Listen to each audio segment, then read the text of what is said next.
Hear ye, man. Welcome to the show. If you would not mind, go ahead and find yourself a spot, get comfortable, grab a snack, do all that good stuff that we need to do, and we're about to get started. It's not important who I am. What's important is that you are pulling up to the Iron Lords podcast right now as we speak, and I guess I'm here to keep you entertained until it's time to get this show started. So look. Y'all done messed up and turned me to an animal. And haters be swearing they real, but come to find out that they really mechanical. And yeah, I be eating these rappers, but that's all a part of me being a cannibal. And they say I'm better than money because you can bank on me being accountable. I know a million rappers that don't want to be on a song with me, that's understandable. I kill a beat and they want to compare me to Freddie and Jason. I'd rather be Hannibal. They be like, why use a video game? Just be original, y'all too dramatical. I know it's random, but I am addicted to flipping the sample and making it flammable. This is that yoga, fire, flame. They think it's arson up in the apartment, they call it department and I get the blame. Still I be running, collecting them rains. You just a target when I'm in the range. I was the hardest to start regardless back when you was messaging people on AIM. Check my vocals, all on Twitter but I'm anti-social. Love my city but I'm still bi-coastal. I got let's switch that. What is you What I doing? wanna do? Don't stop. Nah, that was dope. I'm just Keep that going. Keep that going. Nah, go ahead. Look, I guess you could say that I'm very spoiled. Feeling to be your dog, they ain't very loyal. But I ain't gon' hold you, I ain't here to boil you. You ain't gotta say it, I'm embarrassed for you. Always been a nerd, never been a loser. Making Voltron with a gang of cougars. And I'm going places, better tell a Uber. Cause it's pretty hard to sleep on Freddy Krueger. Let's do that again. Hear ye, man. Welcome to the show. If you would not mind, go ahead and find yourself a spot, get comfortable, grab a snack, do all that good stuff that we need to do, and we're about to get started. It's not important who I am. What's important is that you are pulling up to the Iron Lords podcast right now as we speak, and I guess I'm here to keep you entertained until it's time to get this show started. So look. Y'all done messed up and turned me to an animal. And haters be swearing they real, but come to find out that they really mechanical. And yeah, I be eating these rappers, but that's all a part of me being a cannibal. And they say I'm better than money because you can bank on me being accountable. I know a million rappers that don't want to be on a song with me, that's understandable. I kill a beat and they want to compare me to Freddie and Jason. I'd rather be Hannibal. They be like, why use a video game? Just be original, y'all too dramatical. I know it's random, but I am addicted to flipping the sample and making it flammable. This is that yoga, fire, flame. They think it's arson up in the apartment, they call it department and I get the blame. Still I be running, collecting them rains. You just a target when I'm in the range. I was the hardest to start regardless back when you was messaging people on AIM. Check my vocals, all on Twitter but I'm anti-social. Love my city but I'm still bi-coastal. I got let's switch that. What is you doing? What I wanna do? Don't stop. Nah, that was dope. I'm just Keep that going. Keep that going. Nah, go ahead. Look, I guess you could say that I'm very spoiled. Feeling to be your dog, they ain't very loyal. But I ain't gon' hold you, I ain't here to boil you. You ain't gotta say it, I'm embarrassed for you. Always been a nerd, never been a loser. Making Voltron with a gang of cougars. And I'm going places, better tell a Uber. Cause it's pretty hard to sleep on Freddy Krueger. Let's do that again. Hear ye, man. Welcome to the show. If you would not mind, go ahead and find yourself a spot, get comfortable, grab a snack, do all that good stuff that we need to do, and we're about to get started. It's not important who I am. What's important is that you are pulling up to the Iron Lords podcast right now as we speak, and I guess I'm here to keep you entertained until it's time to get this show started. So look. Y'all done messed up and turned me to an animal. And haters be swearing they real, but come to find out that they really mechanical. And yeah, I be eating these rappers, but that's all a part of me being a cannibal. And they say I'm better than money because you can bank on me being accountable. I know a million rappers that don't want to be on a song with me, that's understandable. I kill a beat and they want to compare me to Freddie and Jason. I'd rather be Hannibal. They be like, why use a video game? Just be original, y'all too dramatical. I know it's random, but I am addicted to flipping the sample and making it flammable. This is that yoga, fire, flame. They think it's arson up in the apartment, they call it department and I get the blame. Still I be running, collecting them rains. You just a target when I'm in the range. I was the hardest to start regardless back when you was messaging people on AIM. Check my vocals, all on Twitter but I'm anti-social. Love my city but I'm still bi-coastal. I got let's switch that. What is you doing? What I wanna do? Don't stop. Nah, that was dope. I'm just Keep that going. Nah, go ahead. Look, I guess you could say that I'm very spoiled. Feeling to be your dog, they ain't very loyal. But I ain't gon' hold you, I ain't here to boil you. You ain't gotta say it, I'm embarrassed for you. Always been a nerd, never been a loser. Making Voltron with a gang of cougars. And I'm going places, better tell a Uber. Cause it's pretty hard to sleep on Freddy Krueger. Let's do that again.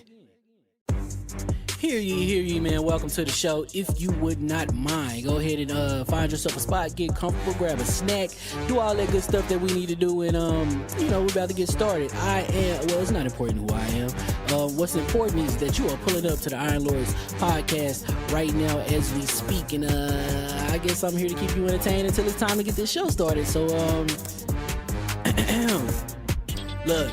Y'all done messed up and turned me to an animal. And haters be swearing they real, but come to find out that they really mechanical. And yeah, I be eating these rappers, but that's all a part of me being a cannibal. And they say I'm better than money because you can bank on me being accountable. I know a million rappers that don't want to be on a song with me, that's understandable. I kill a beat and they want to compare me to Freddie and Jason. I'd rather be Hannibal. They be like, why use a video game? Just be original, y'all too dramatical. I know it's random, but I am addicted to flipping the sample and making it flammable. This is that yoga, fire, flame. They think it's arson up in the apartment. They call it department and I get the blame. Still I be running, collecting them rains. You just a target when I'm in the range. I was the hardest to start regardless back when you was messaging people on AIM.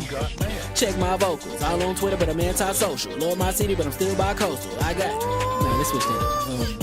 What is you doing? What I wanna do. Don't stop. Nah, that was dope. I'm just Keep that going. Keep that going. Nah, go ahead. Look, I guess you could say that I'm very spoiled. For them to be your dogs, they ain't very loyal. But I ain't gonna hold you, I ain't here to boil you. You ain't gotta say it, I'm embarrassed for you. Always been a nerd, never been a loser. Making Voltron with a gang of cougars. And I'm going places, better tell a Uber. Cause it's pretty hard to sleep on Freddy Krueger. Whew. Let's do that again. Hear ye, man. Welcome to the show. If you would not mind, go ahead and find yourself a spot, get comfortable, grab a snack, do all that good stuff that we need to do, and we're about to get started. It's not important who I am. What's important is that you are pulling up to the Iron Lords podcast right now as we speak, and I guess I'm here to keep you entertained until it's time to get this show started. So, look. Y'all done messed up and turned me to an animal. And haters be swearing they real, but come to find out that they really mechanical. And yeah, I be eating these rappers, but that's all a part of me being a cannibal. And they say I'm better than money because you can bank on me being accountable. I know a million rappers that don't want to be on a song with me, that's understandable. I kill a beat and they want to compare me to Freddie and Jason. I'd rather be Hannibal. They be like, why use a video game? Just be original, y'all too dramatical. I know it's random, but I am addicted to flipping the sample and making it flammable. This is that yoga, fire, flame. They think it's arson up in the apartment. They call it department and I get the blame. Still I be running, collecting them rains. You just a target when I'm in the range. I was the hardest to start regardless back when you was messaging people on AIM. Check my vocals. All on Twitter, but I'm anti-social. Love my city, but I'm still bi-coastal. I got nah, let's switch that up. What is you doing? What I wanna do. Don't stop. Nah, that was dope. I'm just Keep super that going. Nah, go ahead. Look, I guess you could say that I'm very spoiled. For them to be your dogs, they ain't very loyal. But I ain't gonna hold you, I ain't here to boil you. You ain't gotta say it, I'm embarrassed for you. Always been a nerd, never been a loser. Making Voltron with a gang of cougars. And I'm going places, better tell.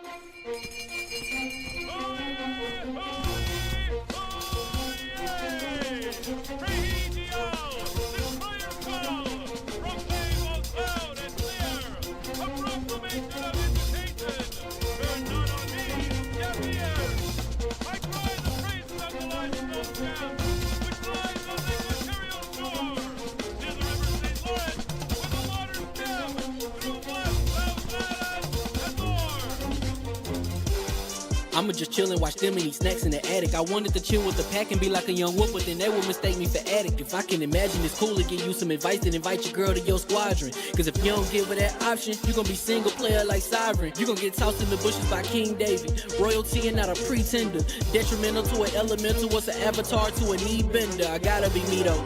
I know it's my destiny, word to Carnito. Who cares if you fly, if you still a mosquito? You swear you ain't stunting, but really be Steve-O. You like to collect stuff and that's cool, but I got bad news. Even if you really was that dude, King David still be the king of the statues. Since a juvenile, I've been cursed with a curse to be musical. And if you hate it, we'll meet in the crucible. Other than that, then it's cool and it's beautiful. We let you know that your dreams are pursuable. Whatever you wanna do, then it's doable. If you got work on a Sunday, it's suitable. Cause you can listen to this in your cubicle on the Lord's Day. Woo. If you got work on a Sunday, it's suitable. Cause you can listen to this in your cubicle on the Lord's Day.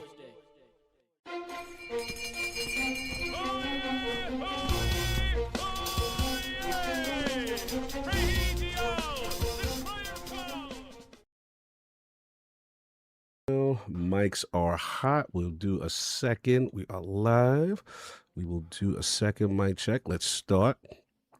Lord Ronald, mic check on a live YouTube. Mic check.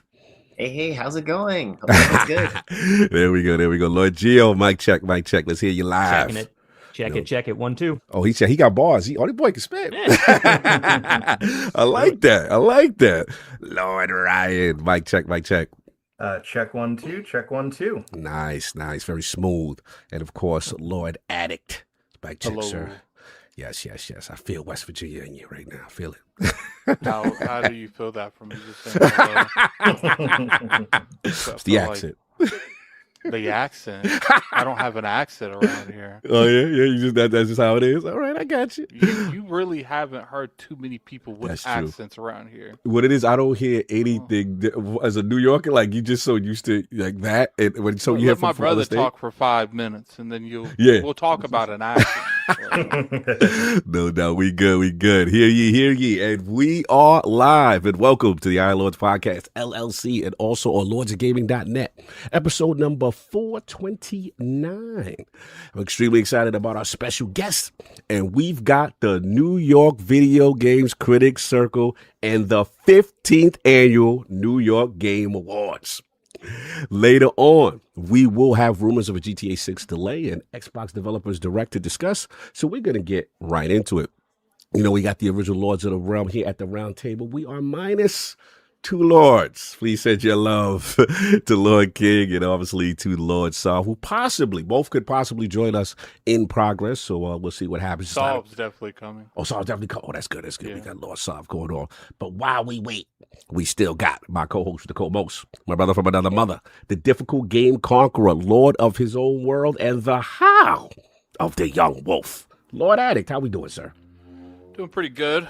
I'm going to keep my intro short. You know, it's funny. Like, What's up? King's finally gone, and normally it would be like, I can consume some of the intro. Oh, yeah, the King like to talk. Yeah, but I can't. So, appreciate everyone coming through. I can't talk about what I'm playing. Ooh, but, are you embargoed? Are you an NDA boy? What's going on here? I don't like that phrase. You guys like that phrase. I don't like that phrase. But yeah, so playing a game coming out relatively soon. That's all. I didn't even look at the anything on the email. So I'm gonna keep my mouth shut just to be on the safe side. So yeah, I might even be able to talk about me playing it, but I didn't read it, so we're gonna move past that. Yeah, so. we gonna respect the reviewers' guides and embargoes and keep our mouth shut. If you don't read it, just shut up. Exactly. That's been it, sir. What are you buying? Yeah, that's pretty much been. Be ready for Fifth Addict in Resident 2026. 4 and the expansion. Really like that game. That it's probably one of the best remakes that they've ever made. People on TikTok are harassing me for the definition of remake and remaster. I don't know when that happened, but sometimes the internet always never fails to amuse me on what they want, what they're willing to argue with me about. Yes. So but it's fine. I got all day. So they eventually submitted. They submit. You going back and forth. Oh, you got time, man. You're a better man than me. Now, normally I don't entertain this stuff, but you're gonna sit here and argue with me what the definition of a remake and a remaster is, and say that Resident Evil 2 isn't a remake. Ooh. I'm just sitting there scratching my head like Capcom literally marketed it as a remake themselves. You can argue with me. You can argue with the company that made it. Like, I think Lord Ronald agrees. So I was like, yeah, if the company says it's that, it's that. I mean, that's not. Yeah, just say it. Nah, I hear you, man. That's been it, sir. Yeah, that's been it. No doubt. And of course, we have the gaming ninja himself, the Shinobi, Lord Cognito. Spread that realness to the realm of the ILP. Not telling you what you want to hear, but what you need to hear. Shout out to the few games I've been playing. I'm playing the Altars on my second playthrough.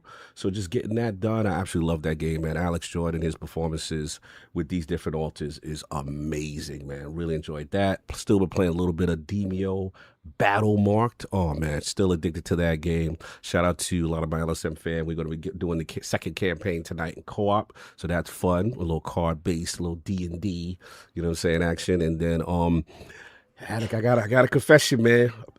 Oh, what's that, Ron? I saw you pointing. It's my dice bag. See, I'm new to your world. I didn't even know. Like, that's the D20 dice, right? Yeah. See, I'm new to. I am such a noob. Like DBO Battle Walk is D&D for beginners. like it's training wheels. That's what I'm playing, right? So I'm thinking it's absolutely amazing. It's card based, but they have a lot. They have a little bit of Baldur's Gate mechanics, right? That you may like. A little bit of narrative, a lot of skill checks. But the cool thing, it's 4-player, it's co-op, it's card based. And turn based, and I absolutely love it, man. It's addictive. You can play it in VR on the MetaQuest. It's on PS5. It's on Steam, and I believe cross-play between all three. So it's a lot of fun. Been super addicting. I highly recommend it. If try it out. I think they had a demo, I believe, on Steam at one point. I don't know if it's still there, but yeah, DBO Battle Walk is so much fun, and I love the original DBO. Card based and turn based, you got me. Oh, you're gonna love it. You're gonna love it. And again, the barrier to entry, the way they get you into the game as far as trade, it's so simple. It's very intuitive, and that's what I like about it. You got your character class, you got your paladin, your hunter, and stuff that, and you could spec out. So that's the part I like about it. Super, super cool. Oh, ask your parents in the chat. That's one of my DVO battle. All right, I see you. Ask your Iron Rooks in the chat. Literally the people I actually play this game with. That's part of my team. Yeah, we hopefully tonight post podcast we will continue the Frost campaign, so we'll do that. And then the third thing is I got a confession, man. I fell back the hole of Destiny. I kind of like that Renegades. Star Wars. All right. Yeah, man. I retired from Destiny so long ago, man. I was like a 400 hours, had a clan and then doing the raids. Sometime around Destiny 2, I was like, I can't anymore. I can't. But it still calls to me, man. It still calls to me every once in a while. The longer goes by, I used to think that like a sequel would get me back in, but the more time goes by, the more I'm like, yeah, I think I'm done. I say that until a sequel comes by, and then I'm like, it's time to get back in. I think like I have this new mentality where I stay away from games as a service like the plague. Yeah. So I'm not getting thrown back into that. Well, it's a lifestyle, and I've chosen not to do it. I think at this point, I would probably, I would probably choose a variety of other things before I choose to go back into games as a service. Look, man, I ain't never been like into gambling. Maybe that's a proper thing I could go into. Like, there's help for that, man. There's help for that. You know what I'm saying? But there was no help for Destiny, so I was lost. I feel you. The thing about it too is what you realize as a gamer when you play games like Destiny, when you stop playing games like Destiny, how more productive as a gamer you become and how many more games you can finish because these games take over your life. Oh man, but yeah, that's been it. I've been playing that. Shout out to Sinister. I don't know if he's in the chat. They helped me through the dungeon last night, and it's really good Star Wars collab. I thought the lightsaber was absolutely transformative. You can reflect bullet. It's super OP, like so fun. I'm enjoying that. And then I was going to say, oh yeah, shout out to, I see you. Yeah, those are my DMO guys. Big Bard energy. Yes, my dwarfs are in there. All right, I see y'all in the chat. Y'all being messy. But that's been pretty much all we have. A returning Lord. Is he fresh off the plane? Is that Lord? He got in yesterday. All right, let's get this intro, man. And of course, we have our most technical gaming Lord, the solo gamer who lives for the single player selfish experience, and also the Nostradamus, the Lord of Clarity and Lord Patron of the Iron Bank, the Messiah, Mr. Lord Sovereign, fresh off the plane, or since yesterday I haven't spoke to you. How you doing, man? Basically fresh off the plane. I feel like a truck hit me. I must have caught something in the airport, man, because I am feeling it right now. But pop 2 Advils and let's go. No, I appreciate you, but I wasn't even expecting. I was like, look, you did catch something on the plane. It's called time zones. Yeah, no. I mean, same time zone. It's a 4-hour flight, but airports can be a little grimy. So I don't know. When did you land, brother? When did you land? We got home about 8:00 last night. We got home by 8:00, and then finally, the Odyssey. First of all, welcome everyone. Good to see everyone. Good to see you. Things happening in the world made it so that I could not come home from the Caribbean last week.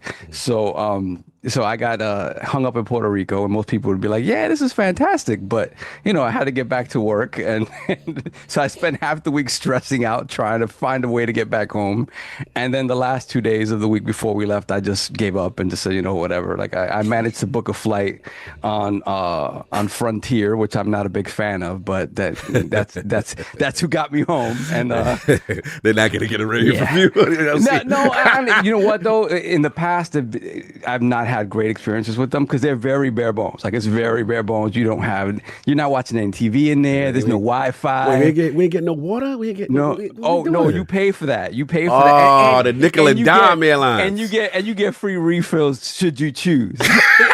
Otherwise, and they're a little tighter than JetBlue and other lines. So it's we had our pet with us, so that made it that much more complicated. But 4 hours. We said it was the only flight I could find that was even remotely decently priced, because I mean this cost me almost $1,000 to get back one way. Usually pay that going round trip to PR, right around there. So but whatever, managed to get home. We're good. I feel a little bit yucky, but it's okay. It's okay. First I managed to spend extra time with the family, so that was good. That's good. I'm glad you got back safe. During all of this madness, have you had a chance to play any games? I did. Not. Once I stopped stressing the first half of the week trying to find flights, I said, you know what? Let me sit down. No. While I was stressing and waiting for callbacks from airlines, I said, you know what? I'm gonna sit here and just play games. So I finally beat Mafia: The Old Country. Okay. Fantastic. I love the Mafia games. I love the Mafia games, and The Old Country is just look. In some ways, there isn't a whole lot special about them in that they're not super unique. The stories are very tropey. They just take parts of Mafia movies and Mafia lore and kind of put them all together. But the characters are endearing. The voice acting is good. The game looks great in terms of them getting the setting correct of like old Sicily. And it's beautiful. It's so beautiful. And then the story, it's always a gut punch, right? It's always somebody trying to kind of be better than their situation, and circumstances make it so that that's not the case, and you're not able to get the happy ending that you want. But yeah, I've always loved the Mafia games, and the fact that they have this like overarching universe and storyline with these characters that are present throughout their entire lives is very, very cool. So yeah, Old Country gets a big thumbs up for me. Marvel Cosmic Invasion. I'm almost done with Cosmic Invasion. Once you get to the end, like you got to have your characters up, leveled up. The ramp up on the difficulty. The ramp up when it comes to like the boss fights. I'm like, all right, so I'm at Thanos right now. I'm at Thanos. So I know where you at. Yes. But I'm loving it. The characters that I'm unlocking and whatnot. I'm playing with Beta Ray Bill. I'm playing with Black Panther. I'm a Cap guy, so I'm running around with Cap. I love the fact that you have so many moves that are incorporated from like old Marvel superheroes, like fighting games and stuff like that. So having fun with that. Oh, and another game that had I played it before the end of the year would have made my list. Well, what? Talk to me. Which one? Ball Pit. It's good. Whoa, that is totally a me crack game. Bro.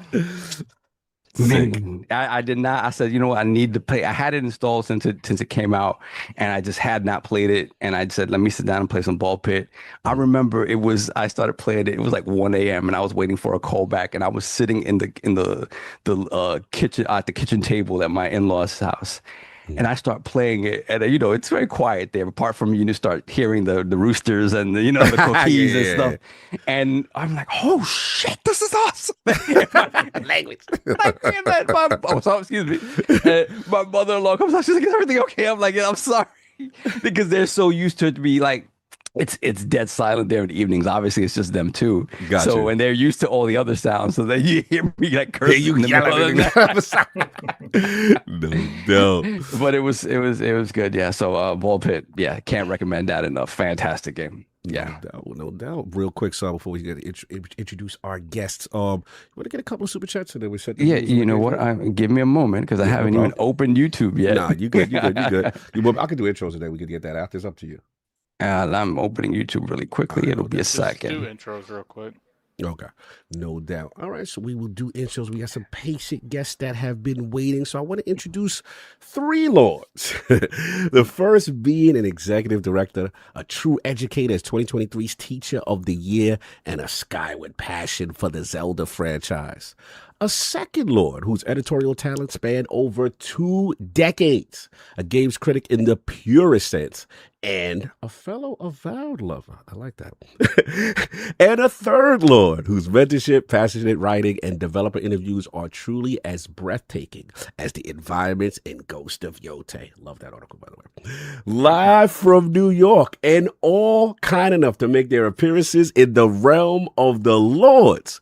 My circle brethren, Lords Ryan O'Callahan, Giovanni Colantonio, and Ronald Gordon. Gentlemen, how we doing?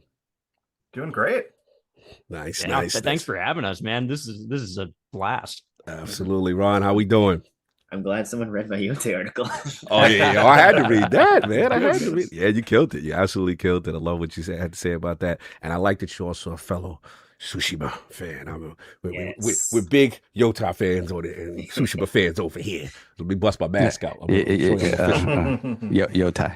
All right, Yota. All right. Okay. Correct me if I'm wrong. Then. Yota. Okay, I got it right. See, Salve always Sushima's correct me. okay. No doubt, man. So we got all that. Real quick.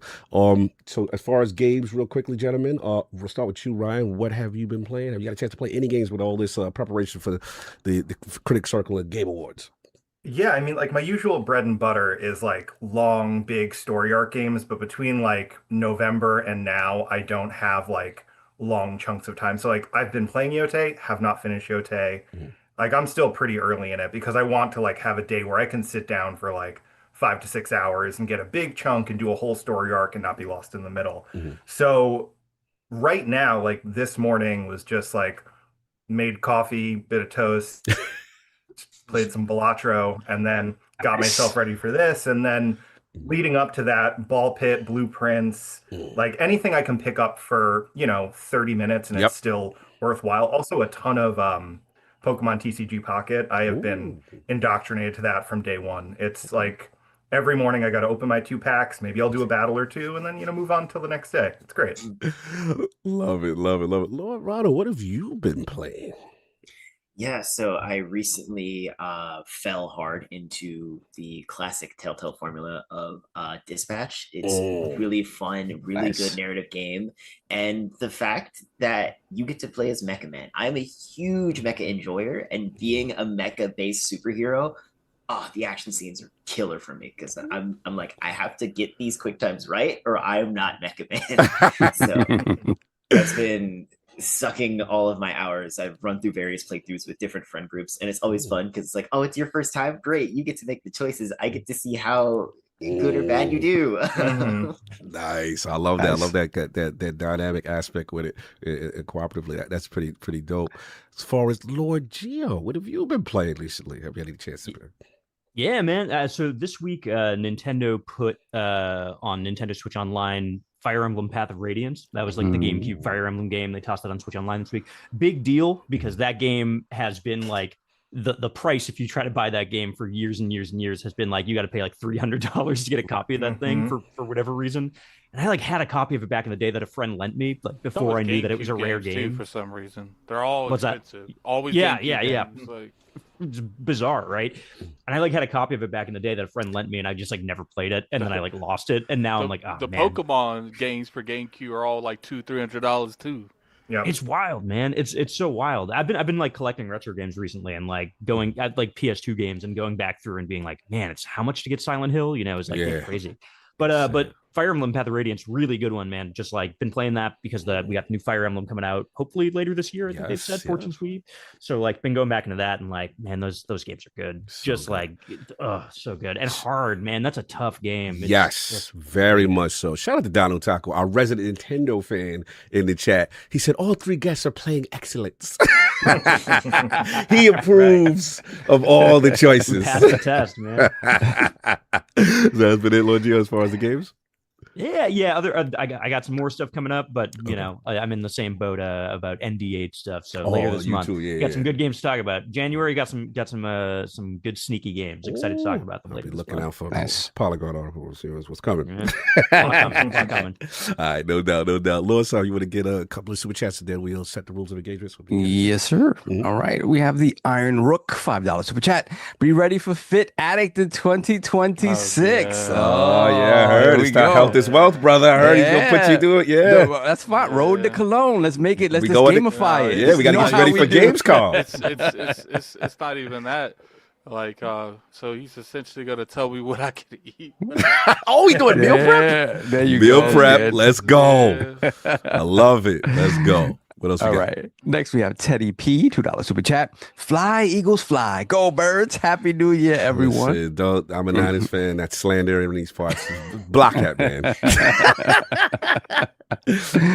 Then we have Donna Taku, $2 super chat. Cog, we need to run a real D&D sesh one day. I know I'm just not ready. DBO, you gotta start me in slow, man. Like it's a lot to, you know what I'm saying? It's a lot. That's a lot. It's a lot to a real bro. D&D. Like, I like my little training wheels D&D with DBO. Let me start there. Get on some DBO with us, brother. Let's go. Then we have the Iron Rook once again, $2 super chat. I'm gonna alter this. I mean, yes. clicks out. Clicks out for some. Yeah. We definitely going to. Rook, behave yourself. It's Sunday. It's the Lord's Day. Relax yourself. Hey, what's going on? That journey with me getting fit in 2026 will be on his channel too. Oh, that's what's up. Shout out to Iron Rook, killing the fitness. What else we got? Then we have the homie Astro Parrot King. Happy New Year, brother. $2 super chat. Bonkai's out for Savi, baby. Hashtag welcome back, Savi. Thank you, sir. Appreciate you. He is back. Then we have Blue the Cake, member for 52 months, Lord Bronze. Peace to the Lord. Sav, are you playing on a ROG Ally X? If so, how are you liking it versus the Steam Deck? Best gaming pod in the land. Salute. Thank you. Blue the Cake. Appreciate it. I'm playing on the ROG Xbox Ally X. So yeah, I'm enjoying it. Like I said, I left the Steam Deck behind as soon as the original ROG Ally came out, just because Windows-based, like, I'm just so used to it. Like, Steam Deck is great, fantastic, but power-wise, it got usurped kind of quickly. So that's what I care about, because I usually play these handhelds plugged in, so highest possible TDP. Like, I'm not really, like, the only time I didn't actually, when I was at my in-laws house, I was playing Cosmic Invasion and Ball Pit unplugged, but apart from that, I'm always plugged in. So no doubt. Then we have the Iron Rook once again, $5 super chat.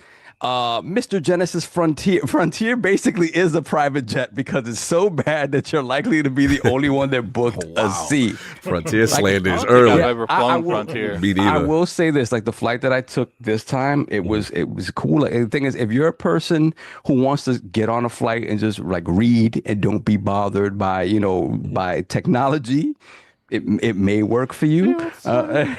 We can't take Saul's opinion 100% serious, because he was probably so like grateful to be on any kind of plane. Oh, dude, no. But I've been on Frontier before, so I know. Like, I remember taking an overnight flight with Frontier, and the flight attendants would not shut up. And I was like at the front of, and then I looked it up, and it's kind of a part of their policy where it's this thing where it's like they're very relaxed and this, that. And I'm like, okay, but that's just people paid to be on this flight overnight. More than likely, most people will be sleeping. Why are you yapping? That's just rude. So after that, I was like, I'm not doing this. And then of course I had to go. And of course you had to do it. But yeah. Don't take Frontier if you don't have to. You don't absolutely no shout out to Frontier. Anything else going on Super Chat wise? We good? No, I think we're caught up. No doubt. Let's get right into this. We a bit patient, no doubt. So now we're done with intros and all the Super Chats. We're gonna get the focus back to Lords Ryan, Gio, and Ronald, their video game system history, and of course all things dealing with the New York Video Games Critic Circle. So, Lord Ronald, let's start with you. What are some of the first video game systems you had, and what got you into gaming? So, growing up, I was one of those kids who lucked out if you got a console. A lot of the stuff I had was either owned by my older brother, or we managed to get it from a family friend or somebody. So I believe my first console, it's like hazy in the start of my memories. It's either the N64 or the PS2. One of those was in my house first, but I played both of them at the same time. Nice. And growing up, it was like Ocarina of Time. I never, like, I was afraid of video games, so I never finished it. But like, I would fight like the wolf in the forest, and that's about as far as I'd make it. That was the courage I could. What do you mean you was afraid? What was it the challenge? What had you scared? It was just like the feeling of there being monsters and like dying. Like I could play games, but playing games like Zelda, especially Arachnophobia, Zelda games. Hello? Yeah. You might not want to play Grounded. I'm all right with it now, but like, yeah, see it like when Grounded first came out, it's like, oh yeah, you can fight a giant spider. I'm like, not playing that. Not playing that. I mean, but shout out to Obsidian. They've got accessibility mode for spiders and stuff like that. They took that into consideration. But continue. I'm sorry, interrupted. Continue. But yeah, growing up, eventually I fell into I got an Xbox 360, and that was like my home console. I played so many games on that. Nice. I also dropped it on its side too many times to count and ruined some of my best games. But it was a lot of fun, and it made me like all around. Like I bounced around too many consoles to be like a console like purist. Even now, I have both the Xbox One X and the PS5 like right next to each other. And got my Switch back here. Oh, so we got everything. The Hori grips. Yeah. Okay. I haven't gotten the Switch 2 yet because this is also dead. I haven't charged this. Yeah. No. Any PC gaming in any of this? I'm just curious. Yes, Dispatch I play on this laptop I have, which was graciously given to me by the Circle. Salute. I need one of the perks of working to for get on that Dispatch. Yeah, Dispatch is really fun. Whole lot of Steam games out there. Steam is just amazing all around.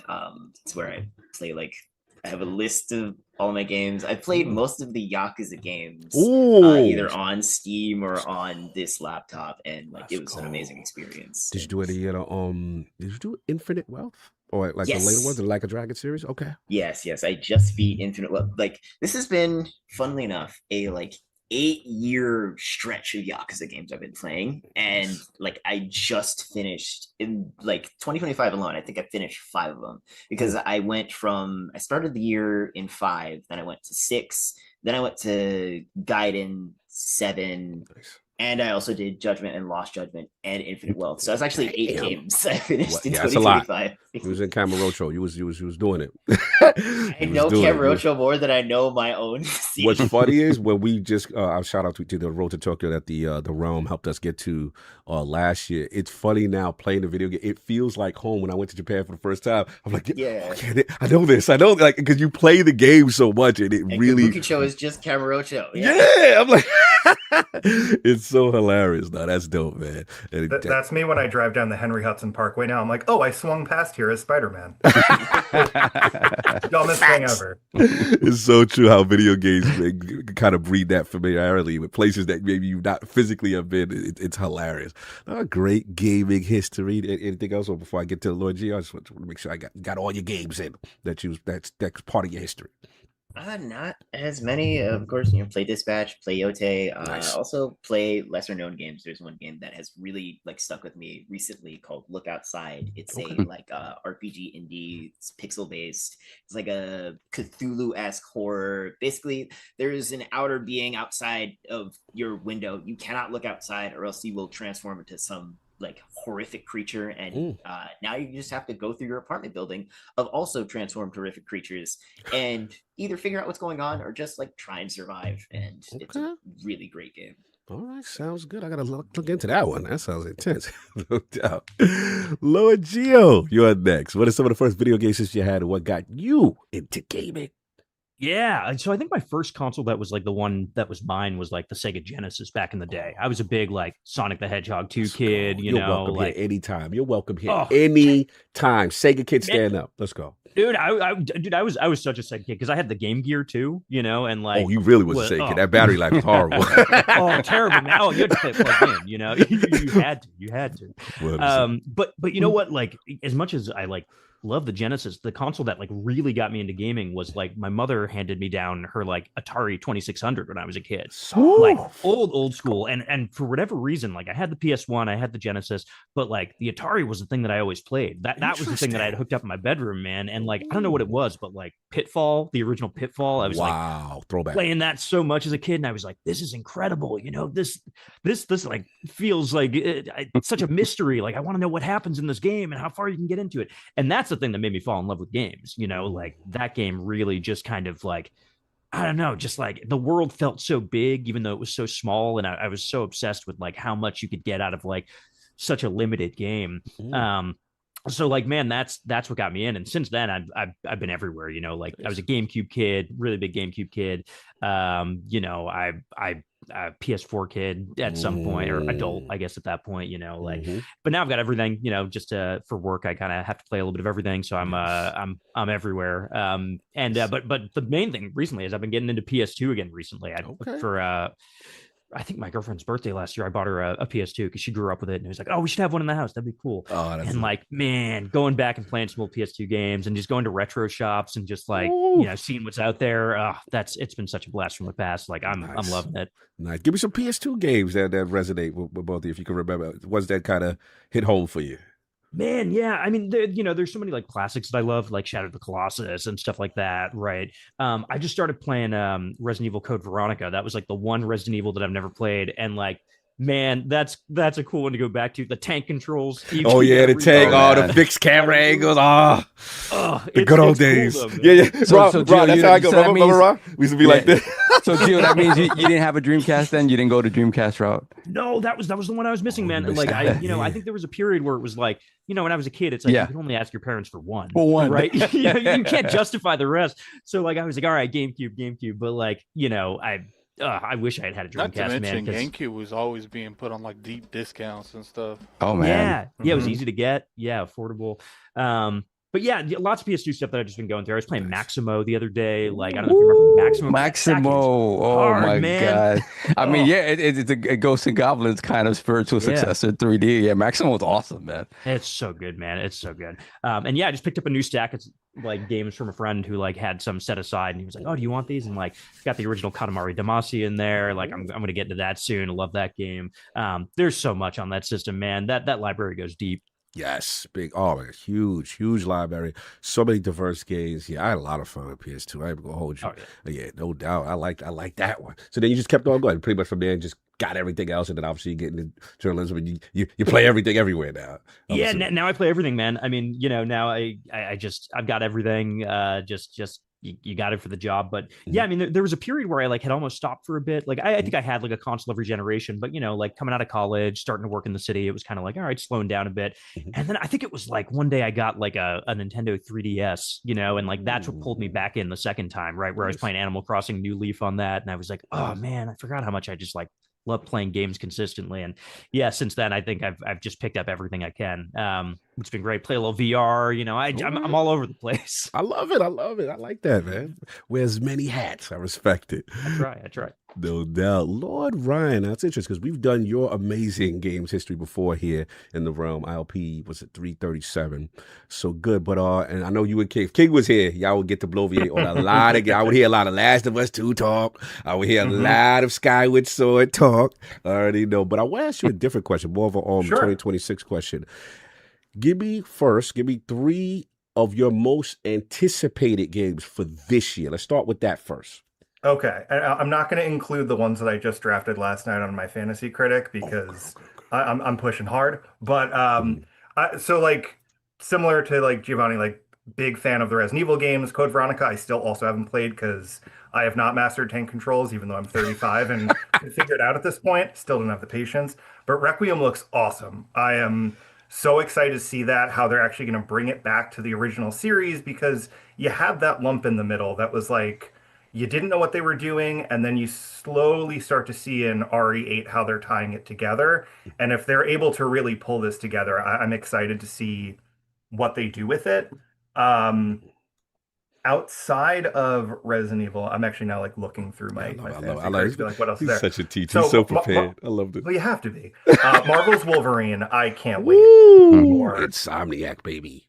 to see, you know, obviously what they did with the Spider-Man games, like I'm not usually a platinum chaser when I play my games on my PS5, but like I was like, I got a platinum, like I got to do it. Like the collectability of it was really fun, but to bring it to this much more mature tone, and Yes. even to like see like specifically in the trailer what they weren't afraid to show, Oh yeah, like they were showing. if that's what they're showing on a trailer, I don't know what's actually going to happen in the game. Mhm. Right? Like when we get cutscenes, when we get I don't know what they're willing to do and what we're gonna see, but Yep. like that I'm in for. And like I think, you know, they've really landed character-based narrative with the Spider-Man games, and to see it from Logan's point of view, and you know, I don't know 100% where in, you know, Logan's timeline this exists and how they're gonna land that. So I'm really interested just to learn a lot from that. Oh yeah. Um Yeah, I what agree. else? Especially at the potential of a almost like a shared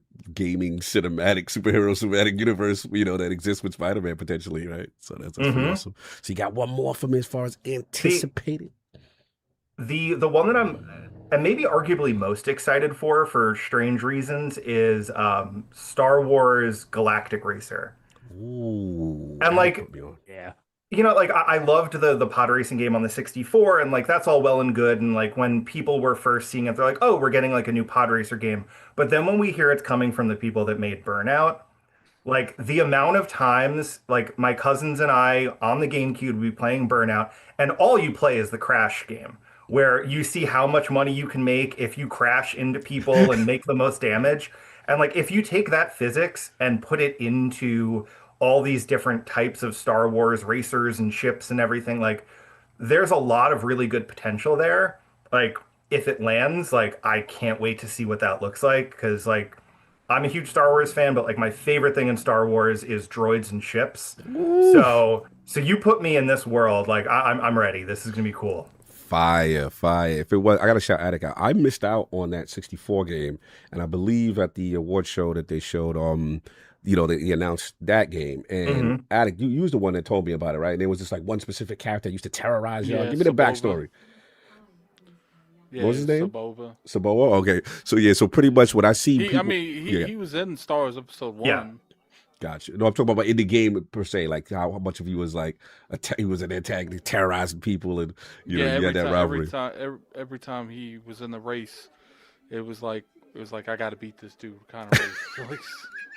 Hmm. No doubt, no doubt. No, man, so good. I like that choice. And then the bonus question I have for you as far as in 2025, all right. Hmm. What game you felt deserved more love? Ooh, that is a good question. My thing is, and like you think I should know this stuff better because I'm like deep in it all year, but a lot of what I've played this year, when I look back, I don't even know if it came out this year or not. Mhm. But one of the like types of games that I've fallen really into are like these kind of like weird mystery, but like empty worlds where you're just exploring. So kind of like The Witness and like that kind of a vibe. Blueprints very much had that feel, but obviously Blueprints got a lot of love and doesn't Yeah. need more love.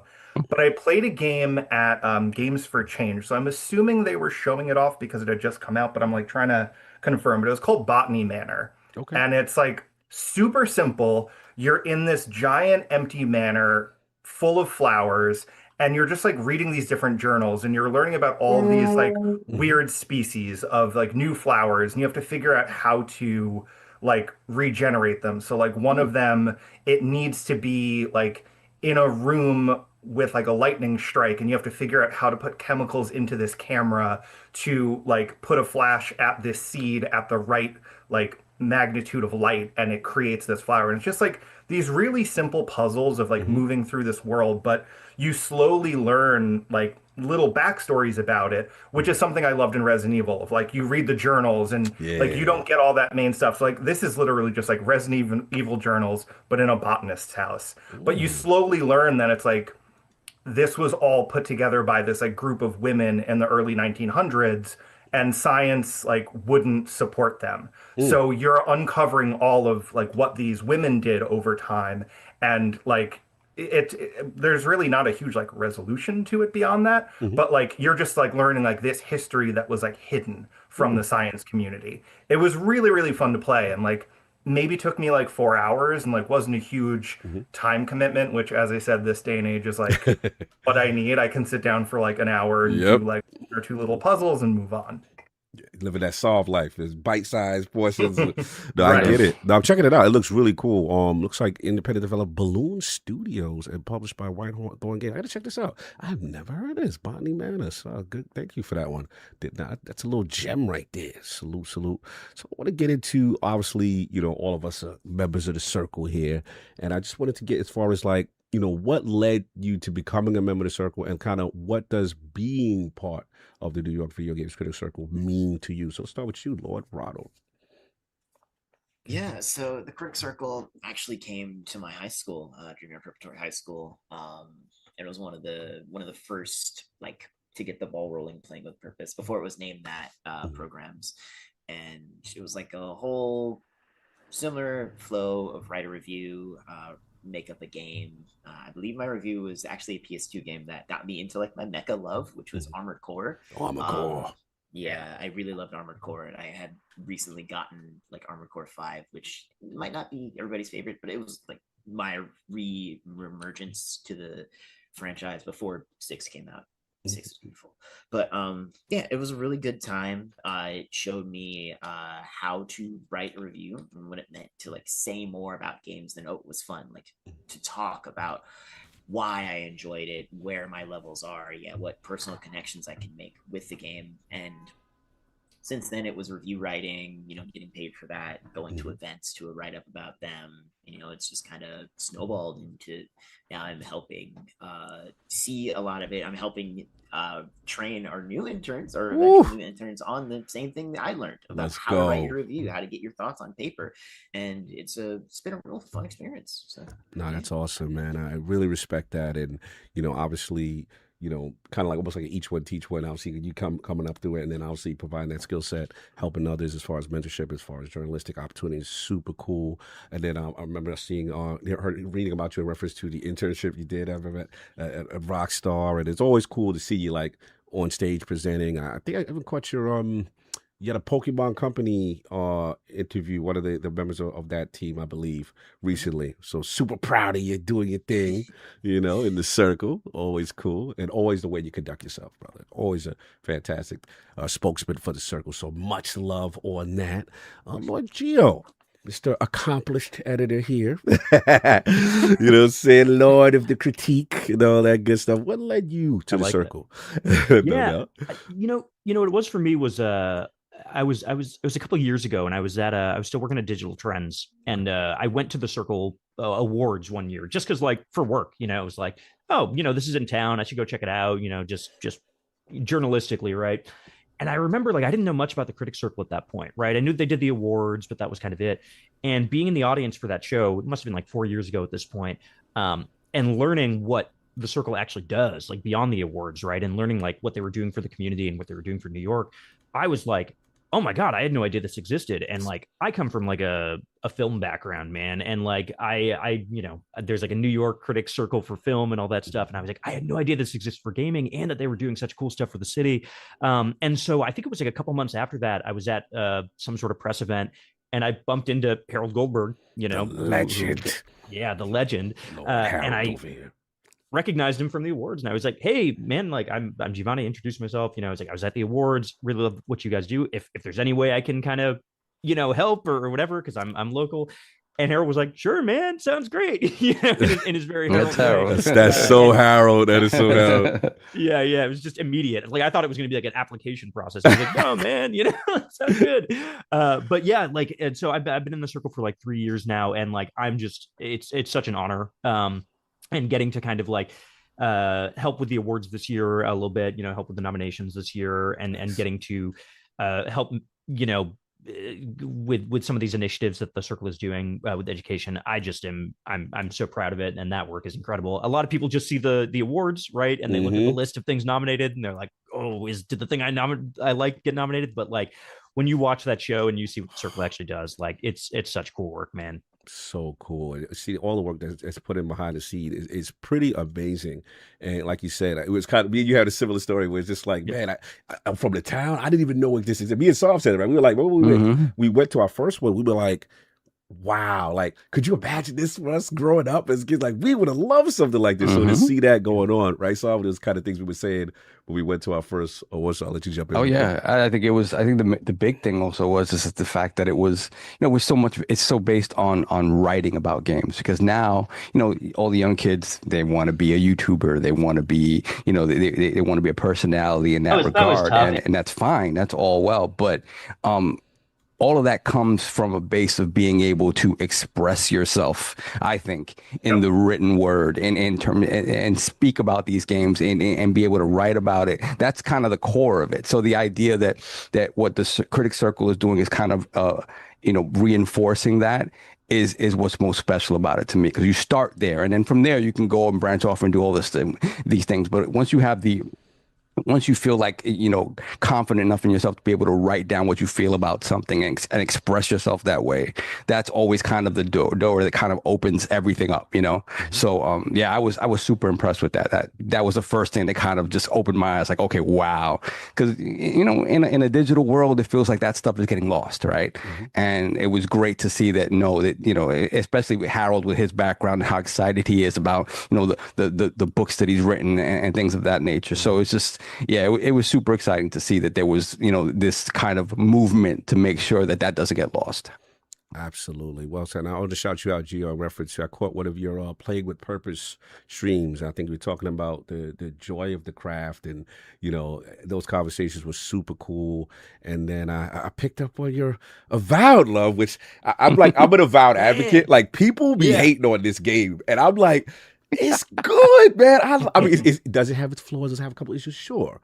But, like, I resonate with what you said in reference to, like, obviously we're going through a pandemic and, that kind of situation, and the themes that they were discussing, and like, almost like, I don't want to spoil too much, but a deity type figure that you're interacting with and these type of discuss. I thought it was way intense. And I've never played a Pillars game, so I was new to this universe. I didn't know what to expect, but thankfully I had that glossary, you know what I'm saying? And it helped me understand terminologies and stuff. Shout out to Obsidian for that glossary, because I didn't know what was going on until you explained it in the dialogue tree.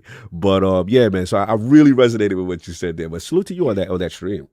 Yeah, man, I'm with you on that game, man. I think I think when it came out, like, people really wanted it to be an Elder Scrolls game, right? And it was like, yeah, but it's not. And I think once you get past that and once you see that game for what it's doing, right? And like you kind of alluded to there, what it is doing in talking about a pandemic, right? That game was made during the pandemic, and the writing is very much about that, man. Like, it's about, like, yay, what happens when there's like a crisis going on and everyone swoops in to kind of be like, hey, how can we kind of take advantage of this and take power during this crisis? Like, that's smart, man. That game is really underrated, and there's a reason that it's up for best writing at the awards this year. I think it's a really deserved nomination. Yeah, it looks like they've got more content coming, and then rumors are allegedly maybe we get a 2 down the road, man. Because I feel like at the very least it's a great foundational title. And my only nitpick was that I feel like towards the end, I want more impactful choice and consequence that's truly divergent. And I think Outer Worlds 2 did a better job in that.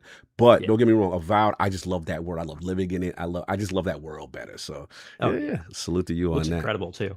Oh, absolutely. The combat. Me and you can do an Avowed podcast. We'll do the whole thing. We'll segue off. But anyway, Lord Ryan, man, and for you, Mr. Accomplished Educator. Yeah, I mean, so sorry, did you want to say, or am I just I was going to say, no, it's fine. I was going to say, what made you get into the circle, made you appreciate the circle, especially with your teaching background? Yeah, I mean, so my background, like, originally, when I went to college, I got my degree in creative writing, and, was trying to figure out to do the games journalist thing, and it just didn't feel like it was for me, and I was trying to figure out more and more what to do, and my friends at the time were like, well, you really like helping people, and when you were, in college, you weren't the one who was getting published, you were the editor. You always wanted to help people do their work. So, like, teaching is helping people. You can teach writing. And I was like, that's not a bad idea. So I got into the New York, I was about to say New York Video Game Critics Circle. That's not, the New York City Teaching Fellows. And through that, I got placed in a school. I ended up, getting my degree in English education. And as part of that, for one of my classes, I had to focus on just literacy. So I wrote this huge paper about video game literacy and how, from my experience growing up, video games actually helped teach me to read. They taught me to be a better writer. Like I would go into my aunt's basement where she had an old Apple II and I would play Colossal Cave Adventure and I was learning sentence structure. Like I learned that just saying go right is a complete sentence because you have like all these little things I was learning. And then by playing, Resident Evil and reading all these documents, by playing Final Fantasy and having to understand Old English in Final Fantasy IX, like I'm building all these different skills and I'm seeing a lot of the worth of this. And then when I'm in the school with teachers, the conversation is, well, students are distracted. It's because they're playing video games. And I was like, well, I don't think there is actually a complete correlation to that. So I would always try to sneak it into the work that I was doing. I was big on creative writing classes. Best teacher ever. Let's go. It was so much fun. So I had this curriculum where we would do creative writing, and the goal was not to write the best thing every time, but it was to sit and write consistently, because that's the hardest thing for a kid to do. And one of the exercises we did is I found an online version of Colossal Cave Adventure. You were allowed to play for 15 minutes, and then I turned off your access to the internet. And then on paper, you would write where the story continues from. So from everything you've absorbed, what is the world that you're seeing and how do you continue? So I was thinking of all these really fun and creative ways to do it, and my administration hated it. So wow. Then I heard Harold and Reggie doing their podcast. I learned about the work they were doing, and I was like, well, if I can get them to come to the school and I can start showing the value of this. So Harold came in and started teaching. We had special guests come in and they were starting to see it, but they were a little like, well, we don't see the full educational value. So I would take Harold's slides and I would write lesson plans that I would then submit to my administrator and be like, see how it aligns with the curriculum and see how this is so important. And as that relationship went on, like I didn't really ask for permission, but I was just like, I'm going to just either help out or be the other student. And eventually, Harold was looking to expand the Critic Circle to do more with the education program and asked me to apply. And I was like, well, this is insane. Why am I doing 3 interviews with Reggie Fils-Aimé for a job? Like, I'm a 7th grade English teacher. This shouldn't be working. But, there was just so much that we had in common, so much that I understood about the background there. And I have just, to take creative writing, to take video games, take education, all things I've been really passionate about for a long time, and them all to just come together in this one place, like it felt perfect. So I was like, I'm going to do what I can to push for it. And if it happens, it happens. If it doesn't, I get to go back to, school and hang out at lunch and talk Pokemon with my students. Like all these pictures back here are like, there we go. Like my favorite Pokemon, and like all my kids are like, oh, I'll draw your favorite Pokemon. So now they get to be like my office decoration. But it's awesome to be able to continue to push forward and connect with students, but on a level where it's all of my passions and not just one thing. That's awesome, man. And I know, Saul, we talked to Ryan last time he was on and how impressed we were, with incorporating, what he's doing as far as gaming into education. Because again, the era we came from, which was those damn video games. And I mean, you can still see the resistance to this day, right? Like it's just not, the higher ups aren't really seeing it, and that's a sad thing because, like any job, I think hands-on experience with what you love, it gives you the overall best experience, and B, it just allows you to, you don't feel like you're learning, right? You don't feel like you're being forced to learn something. Right. You're just absorbing something that you love. It's a sad thing that's kind of like the way the administration sort of feels about that, but it's incentive. Like I know how to read because I wanted to find the Kokiri sword at the start of Ocarina of Time. There you go. If I didn't know how to read those signs, I was done for. So, that's how it works. Yeah, absolutely. I almost call it like you sneaking in a cool way for kids to eat their vegetables with some of the kids. You know what I'm saying? That they really appreciate, kind of thing. That is super cool, man. No doubt, no doubt. So, Laura, I'm going to actually stick with you. And I'm sorry, unless that was you. You wanted to say something? No. Got you. Yeah, I wanted to stick with you. Let's transition to the main event here. And obviously what we're here for, one of the biggest things going out with the circle right now, you got GG Fest and obviously the 15th annual New York Game Awards. So for those living under a rock, Lord Ryan, explain to the realm, what is all of this about? What is this fest? What's going on with the Game Awards?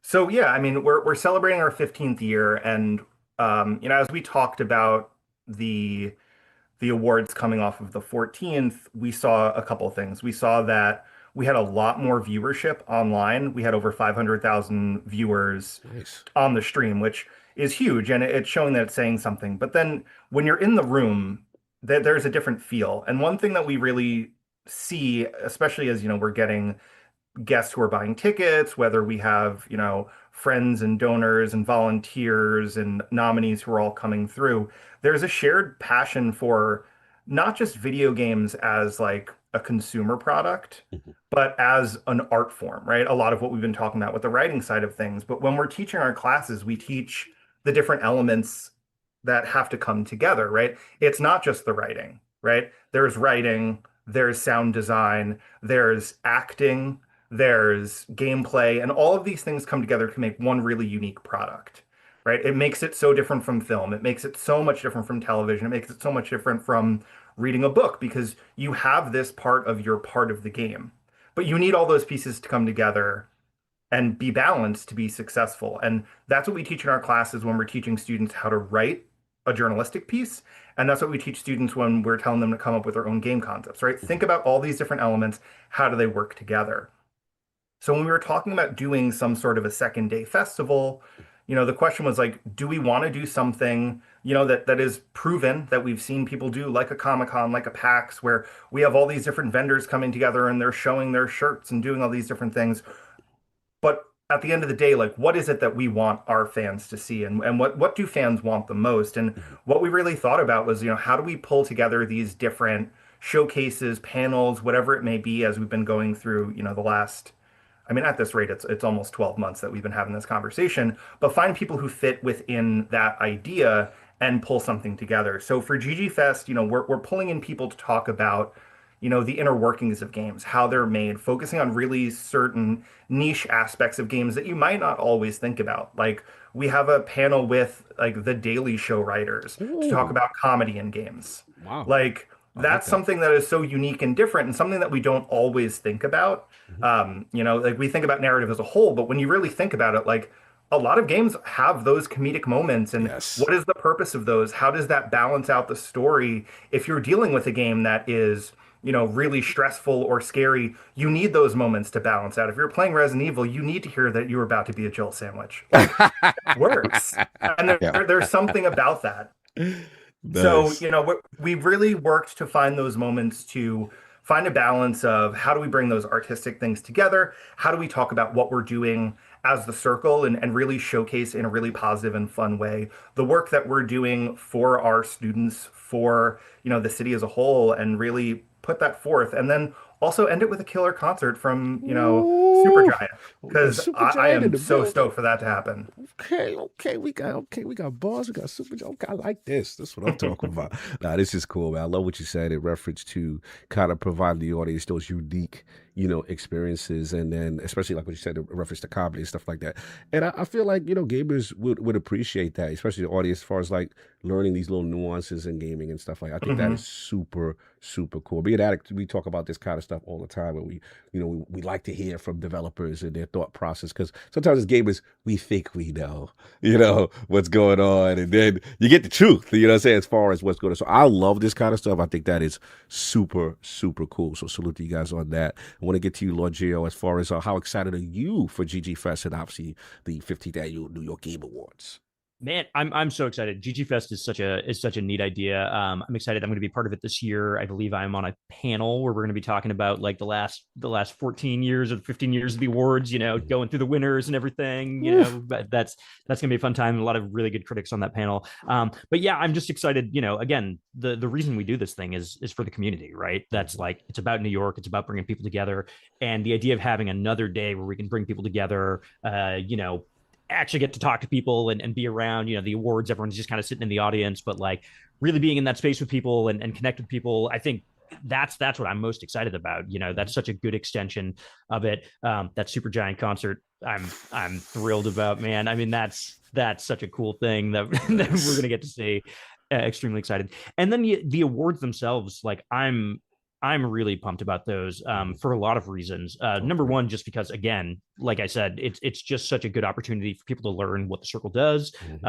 Last year, especially, there were so many people who came up to me that were like, I had no idea, right? Yep, Like I that had no this idea what even was. exists. Yep, yeah. Yeah. And so many people also from New York who come up to me and they're like, how do I get involved? Like, how do I help? You know, all this stuff.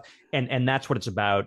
You know, it's helping raise money for the initiatives that are going on. Like that stuff is so important. And then on the awards side, you know, the games that are nominated this year, I think are so fantastic. And I think it's such a diverse group of nominees. You know, it's not just kind of like, oh, you know, there are 5 games and they're kind of like in every category, right? There's like so many different games. I can't remember the exact number. It's something like 67 or 64 or something like that, games that are represented. And I'm just excited for people to discover stuff that maybe they didn't know about, you know, in some of these indie and hidden gem categories, even the writing category. There are a couple games in there that are like, whoa, what's this game? Where did this come from? You know, I think the nomination process this year was so cool. And there was such an attention to the different disciplines of like, what is good writing in a game, right? Like what is good world design?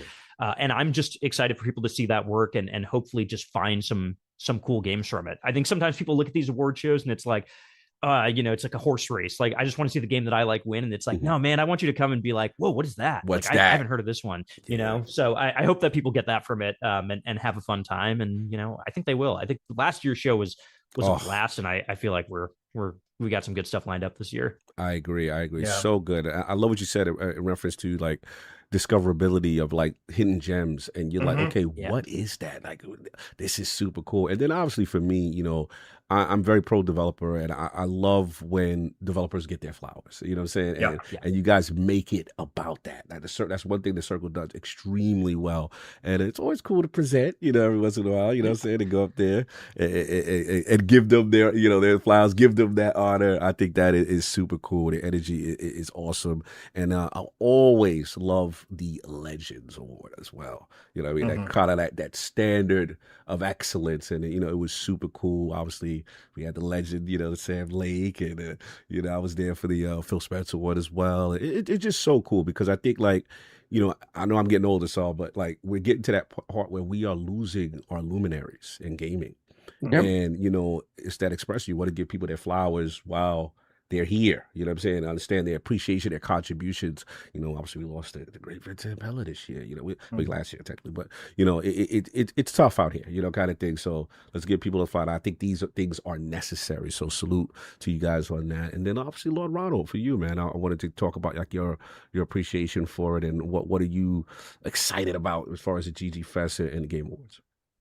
Yeah, so the Game Awards has always been for me, coming into it like at a very young age, the Critic Circle. It's always been like this very big and bright event. And it's like where I really get to see that the gaming industry is, at the end of the day, an industry of people. It's an industry of like-minded people who just want to enjoy games, who want to like make and express great stories.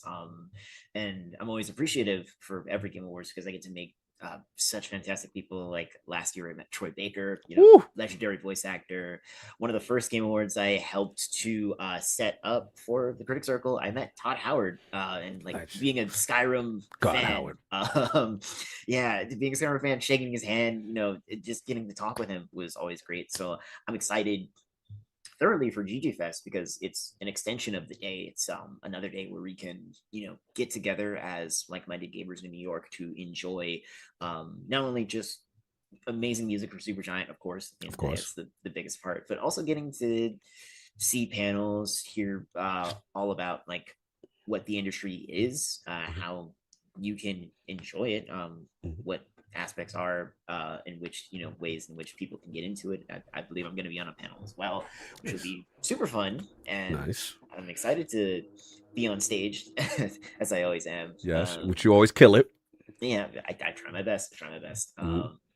And yeah, it's a fantastic day, a fantastic night at the end of the day, and I always enjoy every Game Awards. That's awesome, especially now that I've been inducted into the fold. Me and Gio were two of the people who helped decide these nominees, and I was glad to be able to get my voice out there. I may not play a lot of games, but I will hype up the games that of this year that I've played, and I'm gracious to be able to do that. As awesome. No, that's awesome, and I love that process, and those discussions behind the scene are always fun, and passionate. But that's cool, man. It helps you understand, the process. And I want to ask Lord Ryan, as far as DG Fest, as far as was tickets still available? Where are we at with that? Can I put the link out, or are we at capacity? Absolutely. We sold out. Okay.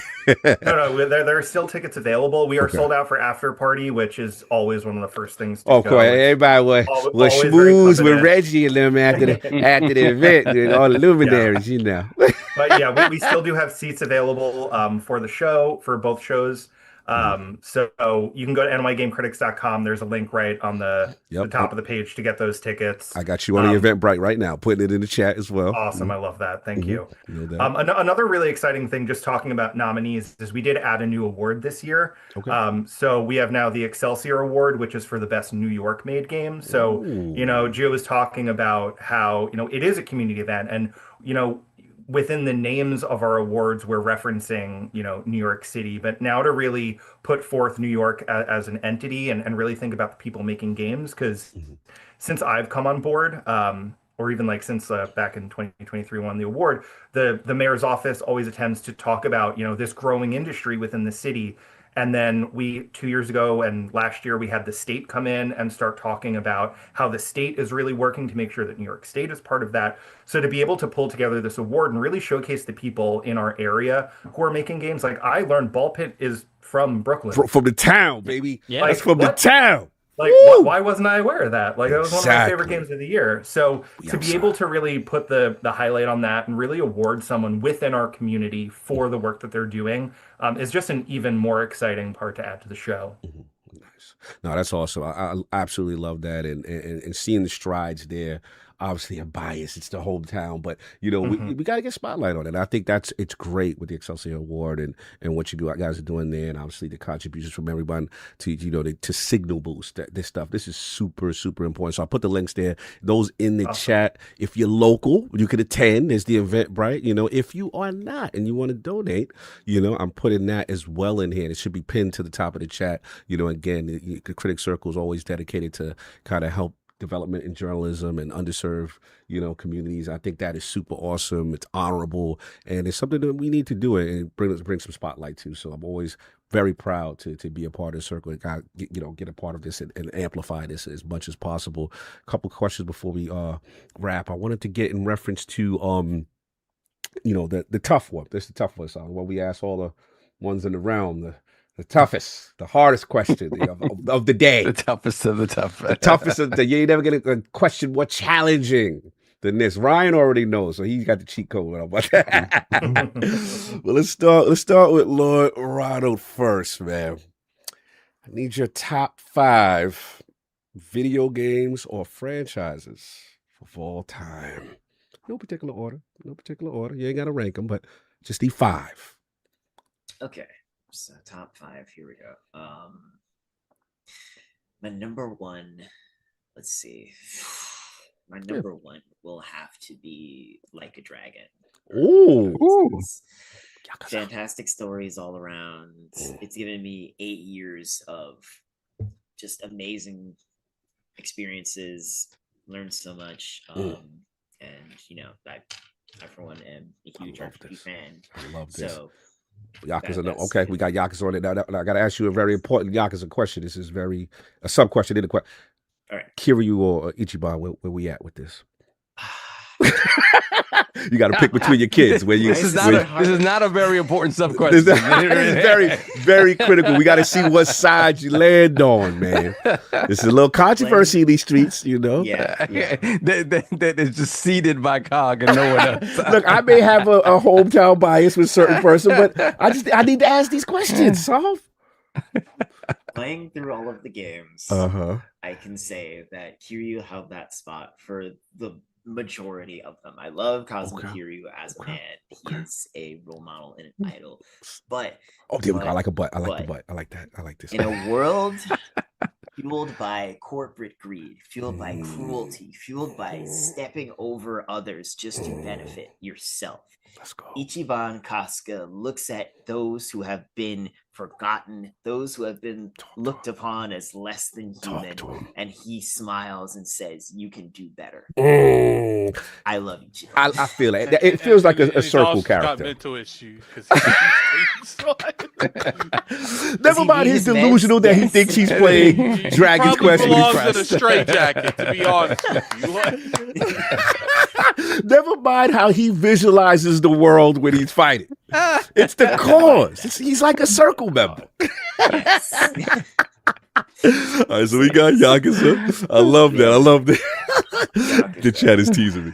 All right, so we got Yakuza. Give me 4 more games or franchises, any order that's important to you. All right. Another one that's important to me, I mentioned it before, Armored Core. Growing up with it, it was like challenging. I still have yet to go back and like beat Armored Core 2. But like I've been playing through like 4 and 4 Answer. I've like really liked 5 and 6. Fires of Rubicon was everything I needed in my life when it came out. So Armored Core will always be there in my heart. I like that. So Armored Core. That's something unique. I like that. That's number just 2. 3 more. All right, 3 more. I will have to give it to Skyrim. I would say the Elder Scrolls. I haven't really played like Oblivion or the ones before, which I would love to. But growing up with Skyrim, like hours upon hours upon hours just gone because you can just do whatever you want. There's like so many quests. It opened my eyes to RPGs, and like even now today I get like RPG sort of burnout because like, oh, there's all these required quests and everything. But like, when are the moments when I can just go and fight a whole bandit camp and not have that be linked to anything? I don't really know. So, Addict, do we approve? Skyrim for Lord Ronald, we approve? Yeah, because Skyrim's always the GOAT. Okay, we approve. Until a couple games came out, Skyrim's my favorite game of all time. Oh yeah. So which guild do we Fighters Guild? What we doing? We Dark Brotherhood? We Thieves Guild? Any specific guilds we like? They may be simple, and it may just be a quick way to like become a werewolf, but I love the companions. They're just a rowdy bunch of like fighters, and then you can have a bunch of, you can have as many different variations as you want. And also, I love werewolves. Nice. Me personally, I'm kind of tired of vampires. I want werewolves everywhere. There need to be werewolves everywhere. I need more excuses to be a werewolf. And werewolf in Skyrim? Yes. Diseases? Hello? Yes. Lot of advantages to that. Yeah. For sure. Yeah, so all right, so we got 3. What else? Give me 2 more. All right. So next up, I'm like looking at my Steam games to get like an idea. And one that just like pops straight in my mind, BioShock. Oh, the original BioShocks 1 and 2. Amazing. I love BioShock 1 and 2. I also really liked Infinite. I don't know how a lot of people may feel about it. You know, the storyline can be a little confusing. I, for one, enjoyed the heck out of Infinite when I played it. In my earlier days, I had a lot of fun. So BioShock will always hold a special place in my heart. Classic. One more. Would I want to live in Rapture? No. Would I want the planets? Not at all. No. Yeah, we good. But BioShock is great. One more. Last but certainly not least, it might not be everybody's like cup of tea. Doesn't matter. This is your baby. This is your list. Your child. You love this child. What got me into Monster Hunter was Monster Hunter World. Sure, it was the Americanized, like everybody can play this version of Monster Hunter. I loved it. I loved Monster Hunter World. I have over 1,000 hours in Monster Hunter World alone, and that's like my most played game probably of all time because it grabbed me and it never let me go. And then when Iceborne came in, I was like, you're just never gonna like life's over. The ball and chain. Boom. So, Monster Hunter World is my favorite and I love it. Nice. Even now, getting into Rise and Wilds, like doesn't feel like World. I want to go back to World. I want to go back to the feeling I had in World. I feel you, bro. I feel you. No, amazing list. Shout out to Capcom, man. That series, it is epic. I'm scared of that game because I already know I got enough games to try to steal my life away. So, but yeah, salute to y'all. Like that game is amazing. It's always good to see, what they do and how the community receives it. So good choices, Lord Gio. You are up. No pressure. Top 5 video games or franchises.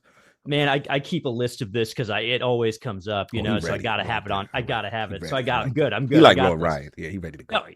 You got it. You got it. So first one I'll shout out, Earthbound. Love that game. That game, I remember, you know, we talk a lot about games, like serious games, you know, where it's like, oh, you're like, this game has a big story, you know, and it's really serious and it talks about serious things. And I love those games, right? Like Last of Us and things like that. But I also love when games are playful because, like, inherently it's a playful medium, right? Like we want games that are sometimes a little silly and can kind of, I don't know, goof around with us a little bit.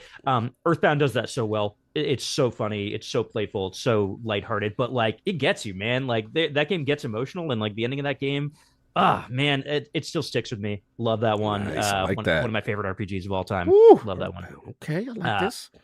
I'll throw up my favorite arcade game of all time, Miss Pac-Man. We got to give respect to the GOAT, man. We got to give respect to the GOAT. We got to give him some OG love for this one. Like he giving real flowers to originators right here. We got it. So Miss Pac-Man specifically is the one I love because that the speed of that game is right. But one thing that I love about that game, man, is something that I love about video games in general, which is like there's a universal language to games like that, right? To like Tetris or like Pac-Man, like everybody can play that, you know, doesn't matter what language you speak, and we can all understand the same thing. And like Miss Pac-Man just being like a perfect game that like anybody could sit down and play.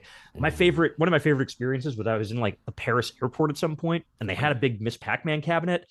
And I just like sat down and started playing it. And these like French kids came over and they were like watching me play it. And, you know, we couldn't speak to each other, but I was like, oh, this is so cool to have this moment, man. And that game, I love that game. I played anytime that's in an arcade cabinet. It's like, oh, give me $5. I'm gonna sit down and sit. Give me a minute, guys. So talk to us about that Pac-Man. It's funny because I love Pac-Man, right? And when you're little, like again, you're a little boy, you associate with like male characters or whatever, right? And I remember Miss Pac-Man came out. I'm like, I guess I'm playing it together now, because I was like, oh my god, this blows Pac-Man away so fast. I mean, like it was just like it just took that formula to the next level.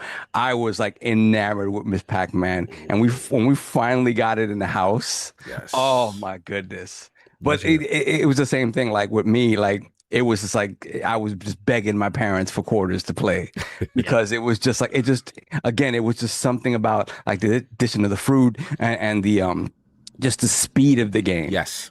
And it was just like it just took that formula to the next level. I was like, "Yep, I love this." Like I remember the little intermissions. Oh yeah, the little intermissions. They had a story. They had a little minor narrative. In Miss Pac-Man, they fall in love, you know. They fall in love. Love story. Yeah, remember you see them chasing each other and everything. Oh, that was great. It was great. Yeah, but she smoked Pac-Man up. Oh yeah, sure. Shout out to Icky, Blinky, and them all the ghosts. But so we got those two. We got Pac-Man. What else we got? Yeah, you know, I'll throw in. It's kind of like everyone says this, but I'll make a good case for it, which is Ocarina of Time, Legend of Zelda. Love that game still, and the thing I love about that game, man, is sometimes there are pieces of literature where it's like, this is canon, right? This is like so foundational to literature that like all writing came from this, like the Canterbury Tales or like Shakespeare or whatever, right? Yeah. Like basic storytelling where you're like, man, this is like writing came out of this. That's Ocarina of Time for gaming for me, right? Like that's the language, the foundational language for the adventure game. And like, it feels so like timeless and iconic because of it. And I can still go back to that game anytime and just like really sink into it. And I feel its DNA in like every game, you know, like still to this day, like it's still there. So I always shout that one out, even if it's like, oh, I feel like people now are kind of like, oh, you know, Ocarina, oh, that's so old. And I'm like, no, man, like it's still got it. It's still the got thing it, is man. the through line for that. See, I'm a really old man. I just hit the big 5-0, right? So and you talking about Ocarina, for me, I feel that way about Ocarina, but the through line for me goes even further back, right? For me, it's adventure. Right on the Atari. I don't know if you played the Adventure on the Atari. I know you talked about Pitfall, but Adventure, and then from Adventure, I go to the original Zelda, right? Because when I go back to the original Zelda, I'm like, it's that formula of like, here, this is kind of what we can do with its open world-esque sort of feel. And just this idea of discovery, and I kind of feel obviously like Breath of the Wild is to me that like the perfection of that sort of formula. But Ocarina is sort of that very sort of perfect middle ground where it is like tight storytelling. The world is large enough where it feels like like you can truly get lost in it, and it's distilled down perfectly. And I really do feel like that Ocarina is that perfect middle ground of all of those things that we love, but in a package which today is still so digestible for any gamer, right? Because sometimes the open world stuff is just too much for certain gamers. Ocarina is just perfect. It really is. No And it doubt. defines so much of the iconography of what that series became. Like Yeah. that jump from the 2D to 3D, and like how much of that like they kept, like even like capturing things in bottles, and like just that little, like I have the bug in the bottle as a tattoo. And Yeah. everything about that kills me. It's About the that best. life. I love that. Lord Attic, our resident Zelda expert. How do we approve of Ocarina? Where are we at? Obviously, Ocarina of Time is the best Zelda game ever made. Do we approve of the dungeons? Because you're a very dungeon critique person. Do we approve? Oh, no, Ocarina dungeons are like fantastic. The best. You know what? I ain't gonna even act like I haven't gloated on Zelda. You know I'm messing with him. There's Ocarina of Time for like a decade. Continue. He didn't bite. He's smart man. I'm sorry, Lord Jason. We got two more now. Two more. I will give a shout out to, I love this game so much, man. Final Fantasy VII Remake. Love the original, but man, Remake is such a big brain, galaxy brain remake, right? Where it's like, what if we made a remake, but it was like about remaking Final Fantasy VII, right? And it's like, how do we tie that into the idea of like destiny and fate, and like we're fated to retell this story, right? Like I think that's so genius, and I know it's like polarizing, and it's very polarizing. Like, I know some people just want the story retold, right? And I get that, but also like, man, like I love that they did something like meta with it. It's so cool. I'm kind of curious on your perspective, because me and Cog argue about this a lot. Lord. Yeah. Do you consider, because I consider Remake a sequel. It's not a 7. It's a sequel. Yeah, man. I kind of do too. Cog considers it a remake.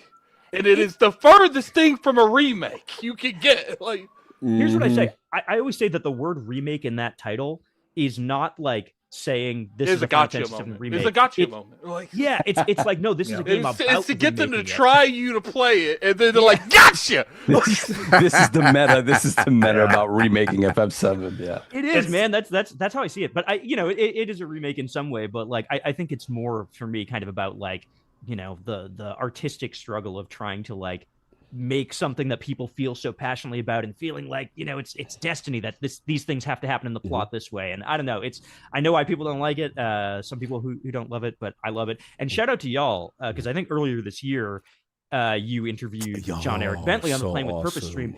Man, that was like the most joyous hour of like, man, so I sat there and I watched that smile on my face the entire time. What a cool guy, he's man. Awesome, man. Thank you for that. It was so much fun interviewing him, and just to see the passion and learning, about Barrett and the role and everything that he undertook to do that. And just proud to see him part of the circles also. Ryan, you look like you wanted to jump in during the Final Fantasy VII. Yeah, I felt you chomping. My one thing that I realized once Rebirth happened is Final Fantasy VII Remake is for the people who grew up on Kingdom Hearts. Like, it has a lot of that, like, it's not the thing that we're going to change it a bit, but we're going to make you, like, feel for it. Like, we're going to make you cry at thinking Goofy might die. Like, it's, like, that kind of weird thing that you can only get from Square Enix. And, like, I feel like they did that in a much mature way within Final Fantasy VII Remake. No doubt, no doubt. 100%. Continue, Gio. Sorry, I interrupted you because it's a very polarizing subject. No, I like it. I like getting into it, man. My number one of all time, favorite game of all time, is Metroid Prime for the GameCube. Wow. Okay. I love that game. And I'll tell you, I'm someone who just like really appreciates like craft in video games, right? Just like all of the really specific, like getting into like world design and like art direction, sound design, music. I love when a game fires on all cylinders, and can do everything. And like, I challenge anybody, right, to find a game that is like running at 100 in every single field, right? The music in that game is unbelievable. The design, like figuring out how to do first person platforming and like scanning things and making that work. That's incredible. The level design is so iconic. Like, I can remember all the maps in that game, from my head, just and the sounds of them and everything. And that game also like underrated as a piece of storytelling. Like I think we don't really think of sometimes Metroid as like a big story series, but like there's a lot in that, and you have to look for it, right? And it really encourages you to explore and to read the lore logs and to understand what's happening. And that was like one of the first games for me growing up where like I really was like, oh, I want to know everything about this world. Like, I want to know what happened here. I feel like a researcher, like going through and going through. So like that game still sticks with me. And anytime I play it, and go back to it and I'm like, oh, maybe it hasn't aged well. I don't know.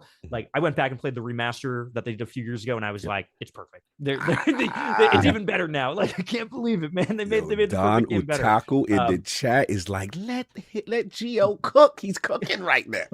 He's loving it. Always trying to cook, man. No, I love Metroid Prime, and if you haven't played it in a long time and haven't played that remaster, like go back to it and just appreciate like the sights and sounds of that thing and just how that thing is constructed. And it's like, wow, man, like this is just no doubt. So Robert Kellett, Long Buzzer gave it that net in the building. He's like, he is cooking. He's cooking. They loving this. That's okay. Let's go. Lot of fans of this. So Lord Ryan, now obviously you've been through the gamut before. You've already had the top 5. So I know you're a man that is always prepared. So I'm gonna help you out. This is what you had last time you were here. You had Final Fantasy 16, which had Attic wanted to jump through the screen and choke you at one point, but we survived. We survived that.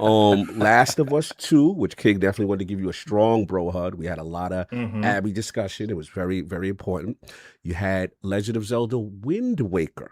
I would argue the best Zelda game. Oh, you outside with it. Okay. Yeah. Okay. You standing on business. For the core reason of just the inciting incident, I think is better storytelling. So Link going on the journey to save his sister, learning the world is what it is, and then becoming the hero is, for me, a better story trope than a tree told me I should be the hero. That's slander. That's slander. Wind Waker, in my opinion, Wind Waker still told a good story with dungeons, but still gave you the explorability that like Breath of the Wild into the Kingdom has. Right.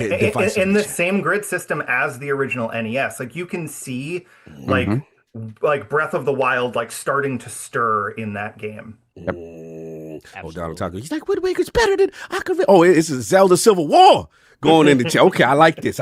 Okay. And then you had number 2, you had Baldur's Gate 3. You had added that. Yep. That was right on timing, you know what I'm saying, around the release. And then you had Final Fantasy X.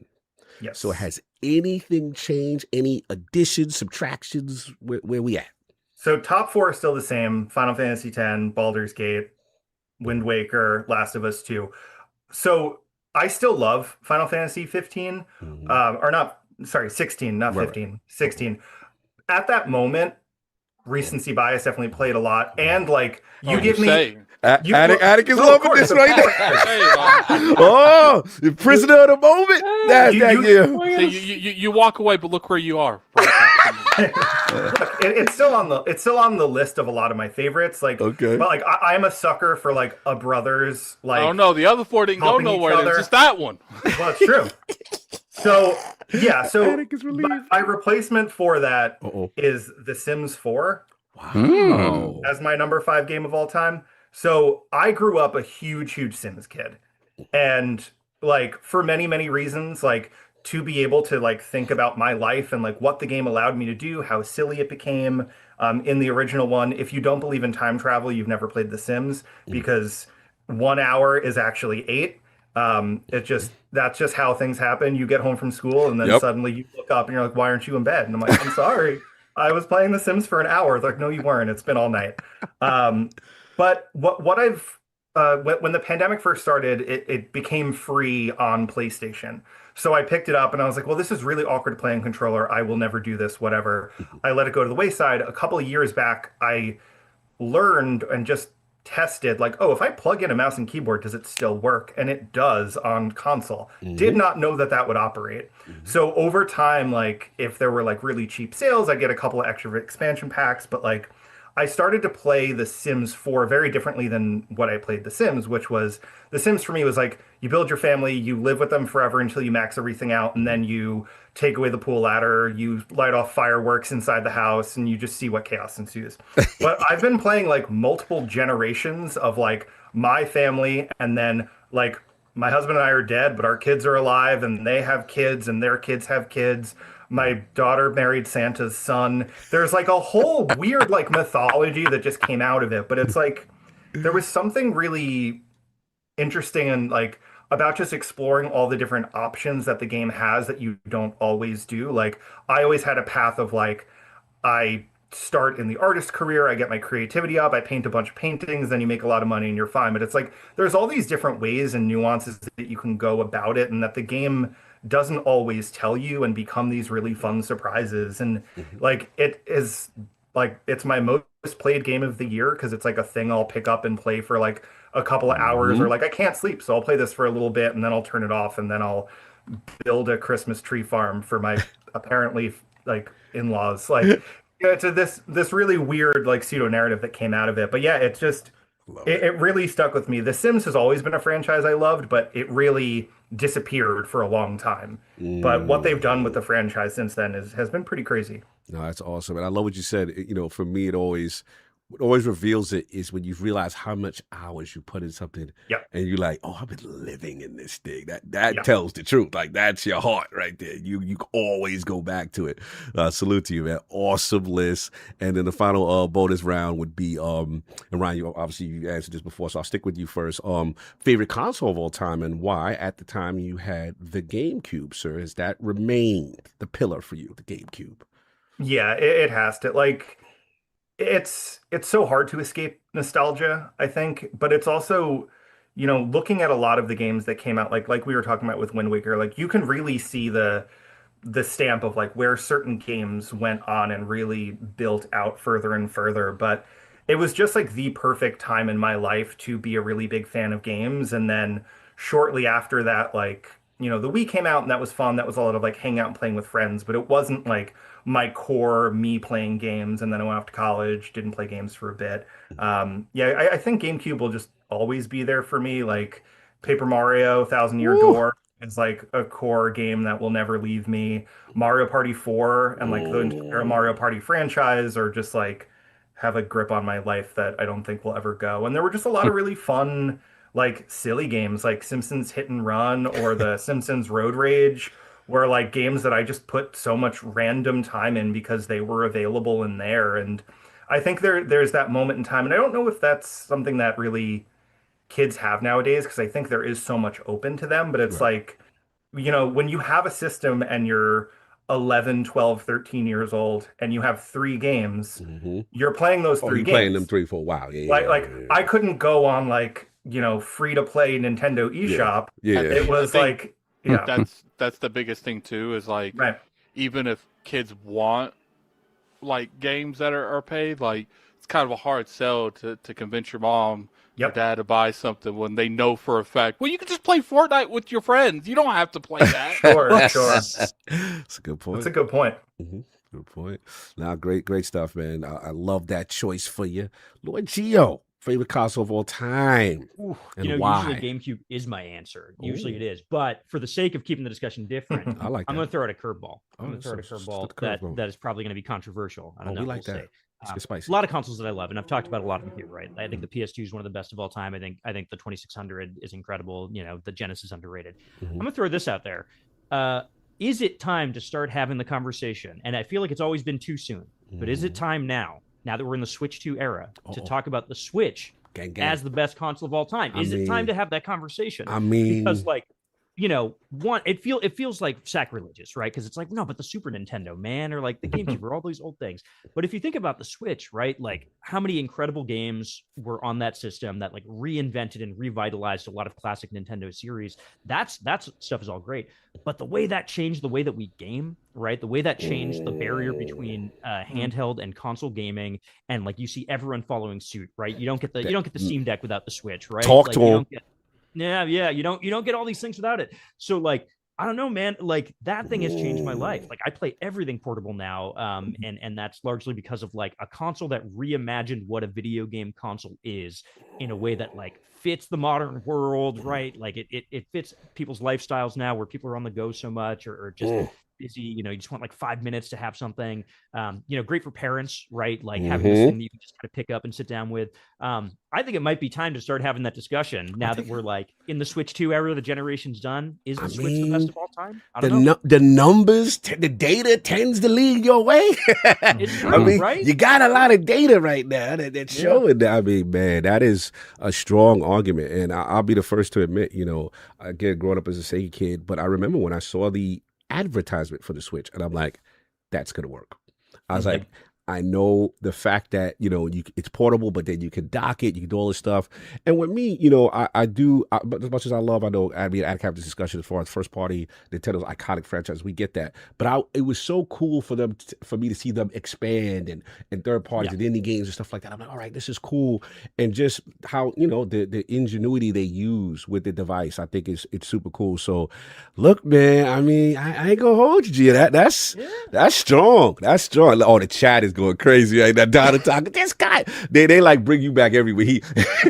They loving this Switch talk right now. Yeah, they loving this, man. It's like 10 years from now, this will be like the common opinion. Like maybe it's a little too soon for now, but I'm throwing it out now. It's the meme. The Back to the Future. Like your kids are gonna love this. The original Switch, like maybe 1-2 years, little light on games, but besides that, like it wasn't even just years. Like almost every month they were releasing stuff for their console. Like Insane. Nintendo, when Nintendo's got stuff going, they have the best output in the industry. Like they just do. Nintendo, man, absolute beast. And then one shout out to Sav and Attic. We, obviously we just came from our road to Tokyo. We're out there for Tokyo Game Show, and just in Japan in general, made a vacation out of it. We didn't realize the impact of Nintendo until you're on the soil, and you go, wow. Like the other platform holders, it's not even close how much. Like we got off the airport, Mario and things were greeting us from Nintendo. We were like, what is this? What is this world we're in? Like, because it's so cool. Like we're, obviously in America and you go to New York and, you got your advertisements for clothes and like, no, there's video Mario's there. There's, what I'm saying? Like there's all in Pokemon. It is amazing to see how much it is ingrained in the culture. And I think that is like super cool. But yeah, strong choice there, Gio. As far as you, Lord Ronald, your favorite console of all time and why? So, like I said, I've never been a console purist. I've pretty much bounced to whichever one that was like modern in like the early 2000s. But I won't forget the impact that my first Xbox 360 left on me. Like it's what made me a gamer. Like just having not only Xbox games, but stuff on Xbox Arcade. Having that was people had like the Wii Shop or other things. I had the Xbox Arcade. I had Xbox Marketplace. And did you mess with that State of Decay back in those days, or you remember that? Or any other specific arcade games you remember from that? Because they had some gems back then, man. They had a lot. They had the Impossible game. Yeah, the Impossible game. One that sticks with me is the Scott Pilgrim versus the World game. That's what got me into the movie and like got me into the comics. It's a great like all around just sit down with some friends, classic beat 'em up. It's like one of the first beat 'em ups I played, and it started an era of like online play. It's a lot of the lobbies were they toxic? I mean, men were raised. Men were raised in the lobby, man. Those are the days we did the voice chat and you encountered all walks of life and conversations that made you a better kid. It's about the connection at the end of the day. It's all about the connections, the people you met along the way. Never mind your KD or anything. You lost the match or something. You always met good people. Interesting people. Shout out to the 360 lobby. Shout out to the party chat. But I'm sorry, continue. I interrupted you. But yeah, that's 360 for me. Well, good all-around console, sturdy as heck as well, because like I said, I dropped mine so many times, but I could still play it, and it was refurbished. I got it refurbished. I was about to say, how did you survive the red ring? I was like, you dropped it, you survived the red ring? How do you do this? And prayers. Okay. So you got the refurbished. You had to deal with that life. You know what I'm saying? Like people couldn't leave, like be without their 360. Solve those, right? We couldn't be without, because if one went down, you set that one. You had the next one up ready to go. Yeah, I never like I sent mine away. Cool. Bet I'm going right to the store to buy another one. Yeah, that may have influenced the sales and the sticky nature of the active user base. No, salute to you guys. Awesome choices, man. Again, Lord Ronald, Lord Gio, Lord Ryan. Absolute pleasure. New York Video Games Critic Circle here, man. And just, Lord Ryan, just where can they find people? Last thing before you get you guys out there, where can they find you? What can they do to support? You know what I'm saying? Obviously, GG Fest, Gamer, all this great stuff, man. Let's plug you guys before you head out. Yeah, I mean, the easiest place to get info, you can follow us anywhere on social media, Twitter, Blue Sky, Instagram. I think, Ronald, you're working the TikTok a little bit too. All at NYVGCC. If you want to attend the awards, there are ticket links all over there or at nygamecritics.com. If you want to donate, you can go to nygamecritics.com/donate. And if you cannot attend in person but want to see what we're doing, we're on YouTube and Twitch, also at NYVGCC. Yeah, so we'll be streaming the award show on January 18th. GG Fest is January 17th. That will not be streamed to the public. That is for attendees only. So, Gotcha. if it sounds like something you want to be part of, get those tickets now. We are closing in on, the final sales. So we're excited to have everybody. We're 1 week out. It feels crazy. Out. Yeah, man. I can't wait to see you. Got put the links in the chat. Obviously, the Critic Circle socials. They got the Critic Circle to donate. Again, for those who are not in the New York area, they just want to contribute to this amazing programs that we're doing. And then, obviously, for those who want to attend the GG Fest, I got the Eventbrite in there. Just put that in there. Go check that out. Go support, man. Great stuff. And then, Ryan, again, you specifically, where can people find you? You can find me mostly on Instagram. I have Twitter and the others, but I fail to use them well. But everything is Mr. Ryan OC, MrRyanoc. You'll mostly see pictures of food and or my dog. So. Salute to food and the dog, no doubt. Lord Gio, where can the people find you? What you got going on, sir? Yeah, man, you can find me mostly on Blue Sky these days at Mario Prime. That's my handle over there. Name, Mario Prime. Yeah, I know. Is that a Metroid Prime and Mario combo thing? Yeah. Okay, exactly. I figured that. I was like, I probably made it in 2002 when Metroid Prime came out, and I obsessed with it, and I was just like, I like the way it sounds, I'll keep it. So you can find me there, Mario Prime, and you can find my writing about video games on Polygon.com. Salute to Polygon, salute to you and all the things you're doing. I'm going to put your socials as well in there. The Mr. Colantonio right there. Boom. Go check him out. And then last but not least, the young legend, Lord Ronald. Where can people find you? What you got going on, sir? Yeah, so you can mostly find me wherever the Critic Circle is. On Blue Sky, I believe you can find me RRG3.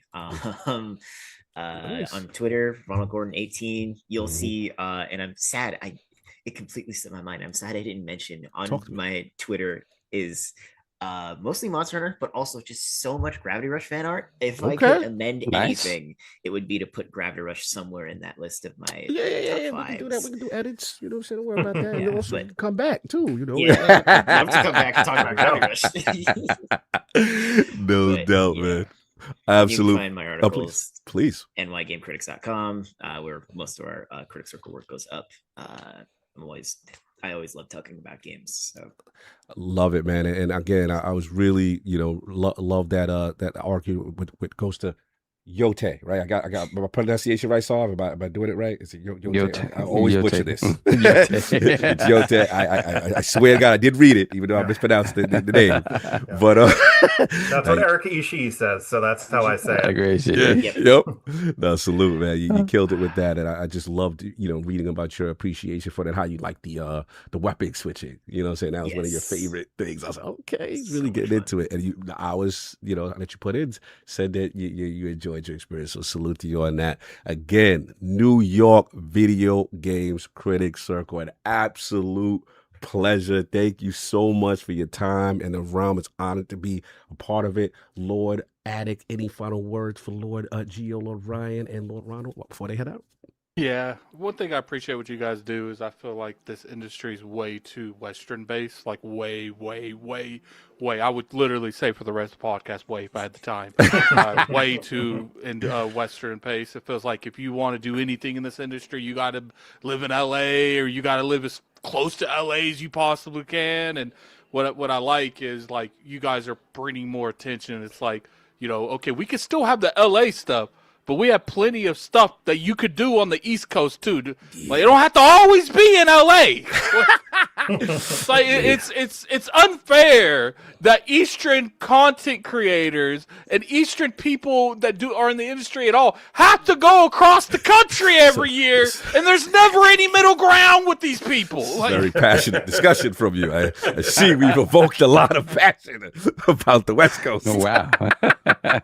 No, but I feel you, man. He talking from the heart. He talking from the heart. Salute to you. Lord Saw, man. We want to send our outros out to the circle here, the legends. No, thank you guys for coming through. I just love the fact that, you know, like, to Addict's point, like, the New York Video Game Awards and the Critic Circle year in and year out is continuously, you know, continuing to grow, continuing to expand. GG Fest is yet another, you know, again, another step in that sort of journey to make this, you know, again, to put the East Coast and gaming and what you guys are doing with the Critic Circle on the map in a way where the entire industry is taking notice, because I really do think that it is super unique and it's needed. Again, it's absolutely needed. I love the fact that, you know, you're taking this sort of, you know, kind of boots on the ground approach with our youth and teaching them, you know, kind of what it takes to be a writer in this space and what it takes to be like a personality in this space, and just teaching them a different appreciation for the games that we love. Because I feel in a lot of ways that, you know, my young kids today, you know, they're gamers, they love gaming, but there's certain games that they just stick to. And for me as an old man, you know, when my nephew doesn't want to play Red Dead or something like that, I'm like, oh man, you're killing me, man. You're killing me. But oh man, yeah, there you go. Yeah. But yeah, I just love what you guys are doing. I love the fact that it's expanding every single year. It's amazing. No doubt, man. Absolute pleasure. I'm looking forward to seeing you gentlemen. And next week I'll be there Saturday. Hopefully you can pull up, get my hug and handshake on, and enjoy some video games, man. Absolute pleasure. Thank you guys so much. New York Video Games Critic Circle in the building. Much love. Enjoy your Sunday, gentlemen. Peace. Thanks, everybody. No doubt. Bye. No doubt. Guys. All right, Solve. Let's get these super chats while I'm waiting. Righty, let me see where we're at here. Let me see. We have the Iron Rook, member for 9 months, Lord Bronze. My ILP membership is now as old as a full-term baby. That's great. Shout out to Iron Rook. Shout out to the Rook. Shout out to Rook again. Let's put the crest in the check for the Iron Rook for gifting 10 ILP memberships. Shout out to Rook. Shout out to Rook, man. That's love, bro. That's love. And let's put the crest in the chat from perhaps one of those new members, Lord Bronze, Jericho 6097. Shout out to Jericho 6097. And then paying it forward, Jericho 6097 for gifting another ILP membership. Appreciate that. Thank you so much. Mm-hmm. Then we have the Silver Squire, $10 super chat. Hey, Cog, I heard you mention a sugar issue at the docks. You should try the carnivore diet. My wife and I have been doing it for 4 months. I've lost 30 pounds and feel mental and physical clarity. Okay, yeah. Rook is putting me on to something right now, too, to help me out. Rook is couldn't be more against it. Yeah. Rook's got some stuff cooking, but I appreciate the love. There's being against it, and there's what Rook's doing. It is what Rook's on. Yeah. He's not about that. Yeah, but I appreciate y'all listening. You know what I'm saying? I'm working. I'm trying to be better. You know, this is the year I got to work on the sugar. I mean, I got the warning, like, yo, fam. You know, you're not there yet, but if you continue on this path, you know what I'm saying, you're going to be in a place, you're going to be in a zone you ain't going to be in. So I said, all right, I got to start working on it. So appreciate y'all listening. And then, I got to make the adjustments this year. The sweet tooth and the dessert stuff is rough sometimes. You know. Thankfully, you know, besides because I do have like a soda thing, I've never really been like a cake or like a sweet tooth person in general. Like, I don't know why. It's me. I can have like a perfect healthy meal. I can have that dessert. I've never been that kind of person. Like, you know, when I've went on dates and stuff, like she'll get like she'll feel bad because she's eating dessert and I'm not. I'm like, I just never crave that stuff. I just don't. No, shout out to Tom. I said, King feeling that targeted. He couldn't make ILP. Listen, man. Shout out to Tom. We had a fire Lords After Dark with the legendary Tom Henderson. That is coming soon. Yeah, it was some payback in that episode. Really? Yeah. I had to get him. He was popping off last Sunday. He felt good, rightfully so. He had Jazz in the building, but I had Tom. And it was up. Yeah, To bring him back down to earth. Yeah, it was up.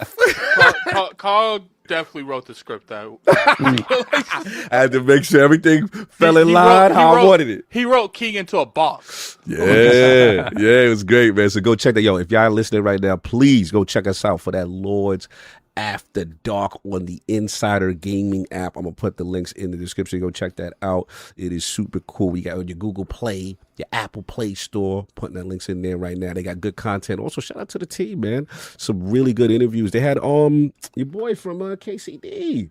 What you call it? Not Sir Hans and them. Henry and interviews. We doing this. Nice. Yeah, so check that out. There's a lot of good content in the premium tier. And of course the Lords are there every week with that Lords After Dark with a little more nuance and a little more looser. You know what I'm saying there. So go check that out if you want that type of content for the Lords. Funny is you could tell that Saul be censoring himself with these no cussing. Just because Cog asks him to, because he'd be the first person to be loose in that thing. As soon as I got the green light, I'm like, yeah, I'm done. Listen, I'm going to be perfectly frank with everyone. I agreed with this when we started podcasting. I am now at the point I think we just need to be ourselves. OG Gamer kicking in? And ourselves, including Cog, are very foul-mouthed individuals. Why I gotta be very foul-mouthed? Don't let him fool you. I could be loose when I need to be loose, for sure. He ain't lying, I could be loose, but I don't sound very foul-mouthed. It's all good. Salute to y'all, man. I mean, when you're young, you curse for no reason. Just because you can. It's just exactly. Now we curse when the moment requires it, sure. Yeah. But when you have certain conversations, the moment requires it a lot. So, no doubt. Shout out to DJ also in the chat. He said no Shamrock shakes. Yeah, I got to chill on them Shamrock shakes, man. It's too much. It's too much. But anyway, shout out to Astro Paradise too. He said loose in what way? Oh, you messy. Oh wow. Anyway, let's move on. Before he make a GIF. Hollywood rules. $5 super chat. Happy Sunday to my NYC West Virginia cousins. Bros, have a great show. Sav, great to see you back. Thank you, brother. Cog sending good vibes to the red and gold. NYC game events. Love to see it. Yes. Much love. Go support, man. Make sure y'all pinned it in the chat. Even if you're not from the town, just want to donate to a good cause, man. It's super cool for video game development and journalism for the youth. Mm-hmm. Then we have the Iron Rook once again. $5 super chat. Armored Core 4 is the GOAT. Criminally underrated. Shout out. Shout out to them. And then we have Iron Rook once again. $5 super chat. Put my write up on the carnivore diet in the Discord. Hashtag health is wealth. He's got a lot to say. Yeah. Then we have Cody Brahman, 5247, $20 super chat. Xbox said they had 2 games, many to fit in one direct. They had 2 games, I guess 2 games too many to fit in one direct, yet this direct has the fewest. Do you believe there will be a second one before the showcase? If so, what 3 games would be there and what would be the showcase direct then? We're going to talk about it. It might be some secret games, and this current one is what I'm hearing, so we'll talk about it. Then we have Gold Shell, $5 super chat. Green tea and B vitamins boosted my metabolism, helped me lose 70 pounds. Hashtag health is wealth. Salute to the Lord. Salute. No doubt. Go show, no doubt. Now, we did have a Patreon. Dip down if you're in there. I'm going to save your Patreon question for next week because you did include King in the second part, and I want him to get those bars that you put for him. So we go save that. But it was a good question, and we will definitely take care of that. But we're going to get into this topic, man. And actually, I'm glad Sav is here because he got a chance he missed out on Lords After Dark, our discussion on this topic. But GTA 6, man. GTA 6, the streets are talking, Sav. They are talking pretty much The initial. Oh, hold on. Let me get. There's another super chat that came in real quick. Yeah, we have a Silver Squire $5 super chat. Kids these days need to experience lobby chat. Cuss away. You saw Ronald brought it up. Yeah. Make men and women of them. Facts. Exactly. I'm calling them Call of Duty lobbies, boy. Listen, man. Vince Zampella made men out of all of you with those Modern Warfare lobbies. But anyway, so yeah, looks like there was a show that Jason Schreier was doing in reference to discussing GTA 6. So I'm just going to give you out a TLDR. So first, the last he heard was the game was not content complete. He believes it's really hard to say now if the game will release in November. He doesn't think anyone at Rockstar is 100% sure they'll make it. He said the release date feels a little bit more real than fall 2025 or May 2026 did. He said developers are still finalizing missions, adding stuff, and deciding what makes it into the final game. He said he hopes they're done with that soon so they can start the bug fixing phase. Rockstar can't settle on anything less than perfection as the stakes are very high. The entire stock of Take-Two lives or dies on this game. They would rather let the game slip again than release it in a compromised state. Take-Two's fiscal year ends in March 2027, so they have a little bit of buffer if they still want to release the game in the same fiscal year. And he says PlayStation is the main platform for the game, Forte and King, and Sony is planning its entire lineup around it. Now, Jason did come out with a statement kind of sort of refuting, but not, because I was just getting a little flack that people were purporting like it was definitely going to be delayed. And he was just saying, hey, he responded to the article in the Rock, Paper, Shotgun saying that, hey, this is a complete misunderstanding of what I said. He said I wouldn't be shocked if it came out. And he said he wouldn't be shocked if it does come out following the same delay pattern of Red Dead Redemption 2. And then I think because of the all the the announcement regarding reporting, the stock price, the Take-Two stock was down by 4.25 that afternoon because of the rumors of regarding his reporting on what he said he actually didn't say. So a lot of stuff. I would actually start with you, Saul, because obviously we did very fire Lords After Dark with Tom Henderson on that. There's a lot of bars in that, but we didn't get Solve on that. And I'm curious to see where you at with this GTA thing, man. Potential delay, the impact, and what does it affect if it is? I mean, for me, I'm kind of done. Like I don't understand why I keep putting dates on it. That's just weird. Like if you put a date on something when you're pretty damn certain, this thing already got delayed from whatever they gave a general sort of season it was going to come out in, and then they gave an actual date. And that's a year out from when that initial sort of window was. So I mean, the game's just not ready. It's like, stop putting dates on it. Just go away and don't say anything else until you're pretty damn sure it's going to come out. And then I'll truly be excited for when it comes out, because damn sure that when that game does come out, I will mysteriously come down with something. That sickness feeling, that work sickness, is real. And that's just what it is. I mean, again, GTA has become this GTA releases have become this moment in gaming. And for me, Rockstar releases in general, it's just like, hey, you always have to be grateful you're alive to see the next one, because it's just like they're literally kids, who might be old enough to play GTA 6 who were not born when 5 came out. Like, that's crazy, because I know me, like, if I'm 12 years old, 13 years old, whatever, even though I shouldn't be playing GTA, I'm probably playing GTA, right? So there's going to be plenty of those kids that were not alive when GTA 5 came out that'll be able to play GTA 6. That's insane between game releases. But it is a moment. It is a moment. It is moments like this that we don't really get in gaming anymore, especially as an adult. To feel that excitement for a game release or a console release, it kind of reminds me of when the Switch came out. I was so excited about what the Switch was going to be, excited for Breath of the Wild and stuff like that. As an adult, you don't feel that excitement anymore. So just for me, release this game when it's ready. I will be super excited when I know it's really coming out. But again, I don't blame them for wanting to have the game come out in its absolute, as perfect as you can get. Nothing's ever perfect. A game this huge, there will be bugs. Something will break. But for me, a game this big, minimum, I think you need a year of play testing. A year. I mean, content complete, and you're just testing for bugs. At the same time, obviously they're building GTA Online. We don't know what that's going to be, right?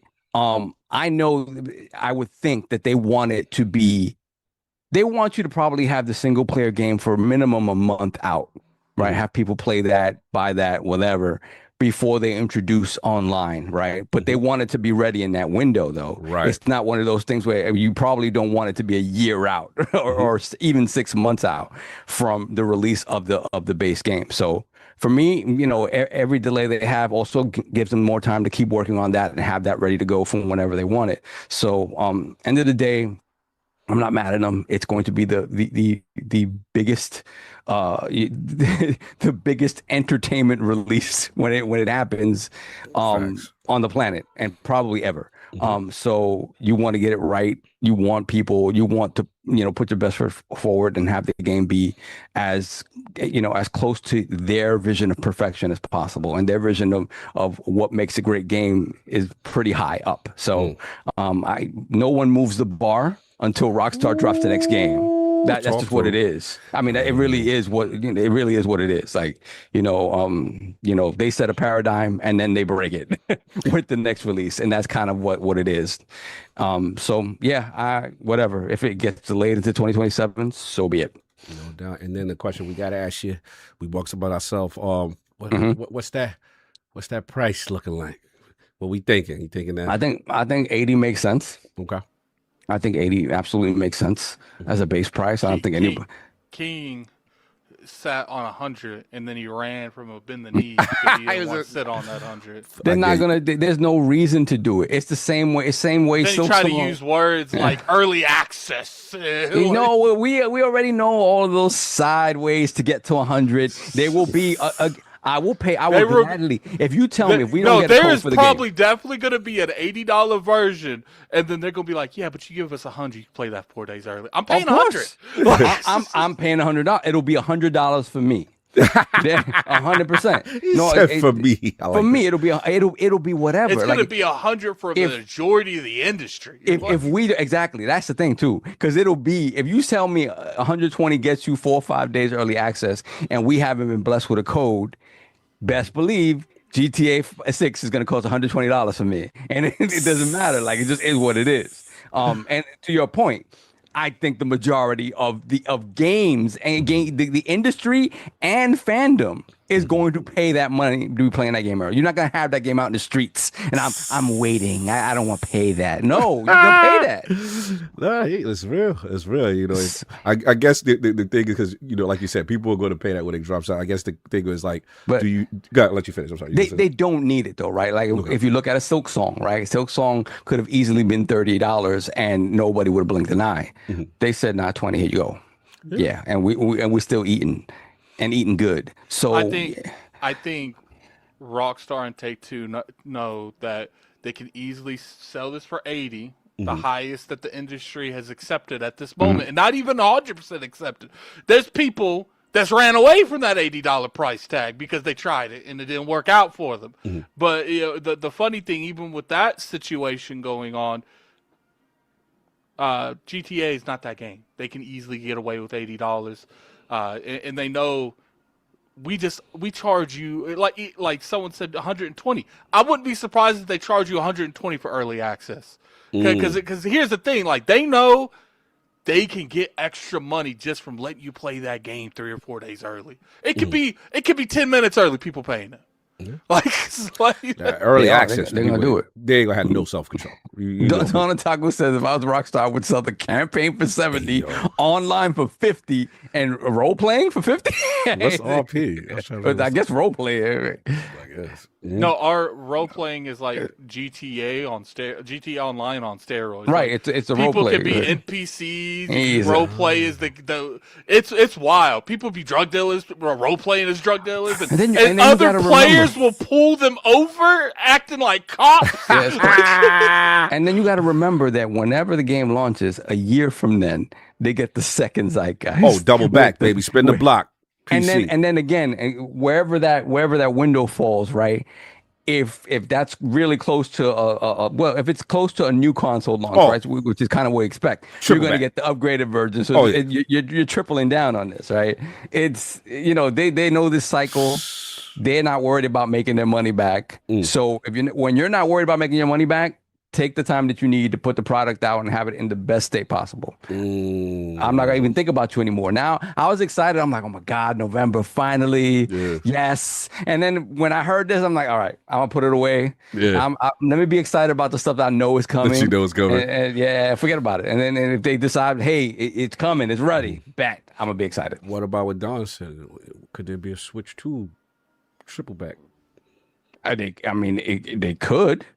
And that would be fantastic. I will say Resident Evil Requiem. I don't know the difference between the two. I don't know how much difference Requiem is going to be like performance wise. Because you could say you lied about it's a big world. Take-Two and Rockstar are really good at optimization as well. I don't know if it's possible to run on the Switch 2, but one thing I will say is I didn't think Resident Evil Requiem was going to run that good on the Switch 2, and they caught me off guard at Tokyo Game Show. I'm not gonna lie, exactly. And we'll see how the game runs on a Series S. That'll be an indicator of how well, kind of a ballpark figure of how it will run on the Switch 2. So yeah, if it's serviceable and definitely playable on a Series S, which I believe it has to be, right? It has to. You can't to me, right? And they said primary platform PS5. That makes sense. Yeah, about that. PS5. I knew that. I wasn't playing this game on anything other than a PS5 Pro, unless all of a sudden they decided like, oh, we're gonna release PC day. I was told by others on the panel that that Xbox is going to have marketing and they're going to I guess I'm a 2%er. I guess I'm a 2%. Some people 98. I was also told that Spider-Man and Wolverine was coming to PlayStation 4. So. Let's think about that now that we for a fact know, for a fact. The place. It was always a fact. It was always a fact. Listen, for those of us that want to live back in the GTA 4 days, when they thought they were competing when Xbox had the marketing and we got Ballad of Gay Tony and all that was fantastic. Amazing. Lost in the Damned. Amazing. Battle Gate Tony. Amazing. Fantastic. The days of yore passed. And right now, again, barring any craziness where they're like, PC version coming out day and date, the most powerful platform that this game will be running on is a PS5 Pro. And it would make sense that if there's marketing to be had, or if there's going to be a narrative around what platform plays this game best, it will probably be a PlayStation. They're chatting bad with me. They said, that thing's a fat cog. They can still have the marketing. They going in on me. That's not like Sony could afford the marketing. There is a better chance that Xbox outselling the PlayStation 5 and 5 Pro this generation than that game being marketed by the Xbox hardware. Ain't happening, puppy. Not happening, puppy. I will see you. I will see y'all on my PS5 Pro. It is what it is, man. Now we had to get those balls off of that. And then you said, so you think, again, based on with the Switch question, a lot of it, see how the Series S runs. Because we hearing, according to the this thing is extremely CPU bound. And we are not supposed to be expecting 60 frames for nothing on console, is what I'm hearing. For nothing on console, yeah. Again, the PS5 Pro is a nice leap in graphical fidelity and GPU, but CPU is very light in terms of improvement. So yeah, looking at that, you're not really going to be, unless they have the time to optimize it up the wazoo and find some miracle way to apply, FSR 4 or whatever. Whatever, a new version of PSSR that allows you to upscale it from an even lower base resolution, you're not touching 60 FPS. It would be great if they could do a 40 FPS mode with, 120 hertz VRR. That'd be nice. I don't see 60 right now. That's going to be reserved for that PC version and, when the inevitable next gen versions of whatever. It is what it is. But again, a pro version of any console, it was, in order to maintain continuity, was never going to have a huge CPU jump. You just can't do it. Like GPU, yes, you could. We saw it with Scorpio, and we've seen it with PS5 Pro and the PS4 Pro as well, right? It's so yeah. Yeah, that's it. I'm praying for a 40 FPS mode. That'd be lit. Especially if PS5 Pro could do that. That'd be actually super lit. That'd be nice. Lord Addict on this GTA 6 thing. Now you got a chance more to sit on it. Where you at? I still think it's coming out this year. Okay. I think that the context of the reporting could be taken in a variety of ways. I think just a leaked email, like I said on the when we did the thing with Tom on Lords After Dark, that I feel like there's a variety of reasons that could lead to that kind of language. Doesn't necessarily mean anything's getting delayed. Remember, something that was said that, sometimes games don't come together till 4 months before it launches. That's real. So, if it got pushed back, would it surprise me? No. But I do think it probably is still aiming for this year. Does that mean it makes it? There's a variety of things that could delay that. And Take-Two and Rockstar know that they're one of the few companies that it doesn't matter when they're delaying, you're still buying it. Oh, so fact. that money is there. It's just when they decide to open up the club and take the money before you walk in. Yeah. No, I'm sorry, real quick, Shizno Elite in the chat said, I also remember what people saying Red Dead Redemption 2 wouldn't run full 4K too. Remember, Red Dead 2 was a PS4 Xbox One game. Right. It's not running at 4K at anywhere near 4K on those consoles. Pro, yes. Pro, yes. Scorpio, yes. They fight hard, man. They fight hard, son. No. On let the base me know consoles the that it was PS5 gonna have that built for, 60. You're gonna have to bend the knee when the PS5 come outside. The Pro come outside. Got to bend the knee. Yes. Those base consoles are not running Red Dead 2 anywhere near 4K. No, we will see what's going on, but I'll jump in at it unless you got your ball. Yeah, finish your balls. No, I mean, look, I agree. I just that game is too important. It's just too important to them. They have to be airtight. When you listen to the reporting and, obviously still adding stuff, they're still bug fixing, this thing's going to come down to the wire. The cool thing is they got that window from the fiscal year, right? They got a little bit of window. So even if it does have to delay, they can still get, their bread. And then I think selfishly, I wouldn't mind the delay, to be honest, because the way I look at it is, which is going to lead into the next topic is, Halo gets a shine. I'm looking at who this affects the most. Yeah. And there's one publisher that has like the greatest output for the whole year and has to kind of worry about their big releases being around, this game. And again, please, if y'all have not listened to, y'all better listen to Lords After Dark, because Tom Henderson was spitting. And, we get the impression that there are certain big releases that if GTA comes outside, they moving. You know what I'm saying? Regardless to what our friend, our good brother, Lord King says. You know what I'm saying? There are people who are going to move. They are not playing that game. So I think it's one of them things where it's just like, again, if it's ready, it's ready. I'm not going to say don't release it if it's not ready. Of course, they're going to make their money. But if they need more time, they'll take it. And I think Xbox will be happy with their lineup. You know what I'm saying? Getting out of the way of that. You don't think maybe what is it? Insomniac with was it Wolverine is this year? Potentially they wouldn't be mind to happen to get out the way. Look, it's a beast. It's its own thing. It takes oxygen from every. I don't care what game you are. It takes oxygen from you. Yeah. Period. Unfortunately, like that happening.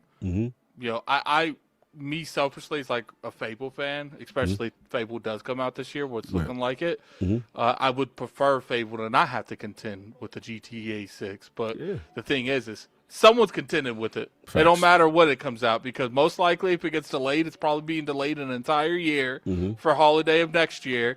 And Xbox's games next year is going to have to deal with it. So sooner or later, someone got to deal with the meteor hitting the earth and killing the dinosaurs. It's a fact. And my thing is, whenever that date is, think about that month or 2 weeks or whatever it is, that marketing rollout that you got to deal with for that. Like that in itself that is coming is going to be, bro, it's going to be crazy. So yeah, salute to that. And yeah, we'll see what happens, but it's pretty much all I got on it. So unless you guys boys want to get these super chats on? Yes, sir. Let me see. We got a few more. We got the Iron Rook, $5 super chat. My only worry about delay is if it injects chaos into all other releases on the slate.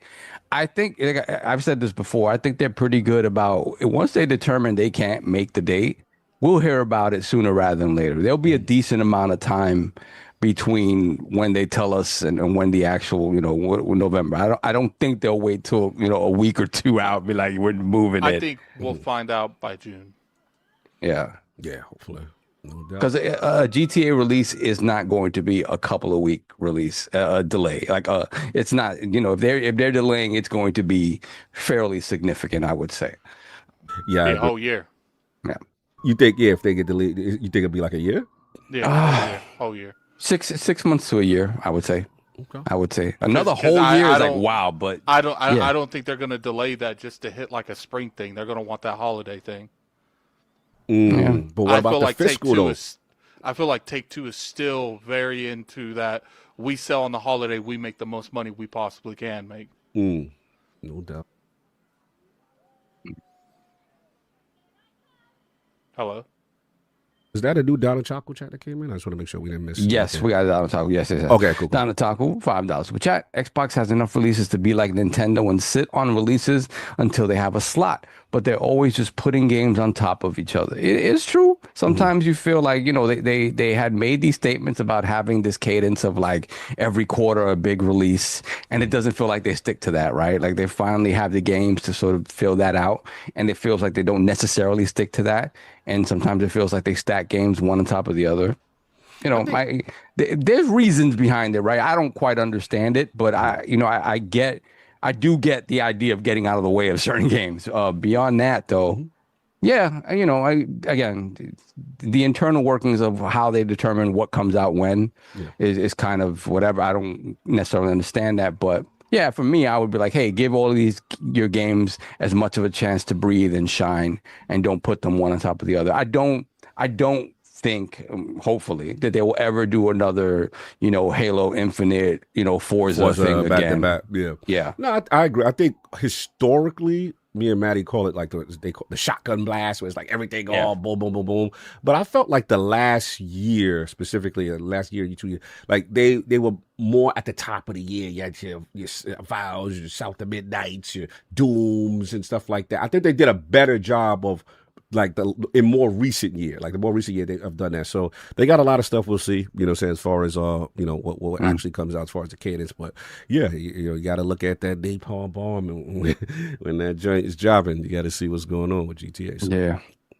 We got James Thomas, 2410, $5 super chat. So y'all believe PlayStation will outmarket its own game for GTA and kill Wolverine? I think kill is a strong word, as they know where the real money is and it isn't in their first party. They'll just avoid GTA and promote both of them. Yeah, if that is the case, right, and they do have the marketing and GTA rights. is definitely more money than they'll ever make from Wolverine. Exactly, 100%. They won't kill their own game as a result of it. But if they do have the marketing, because I'm of the mind also that might not even be no more. They don't need it. Right. Nobody, like Rockstar doesn't need it. Right. Take-Two doesn't need it. I mean, another extra bag. I'm sure, like the suits. Yeah, I do Take-Two. think there will be marketing.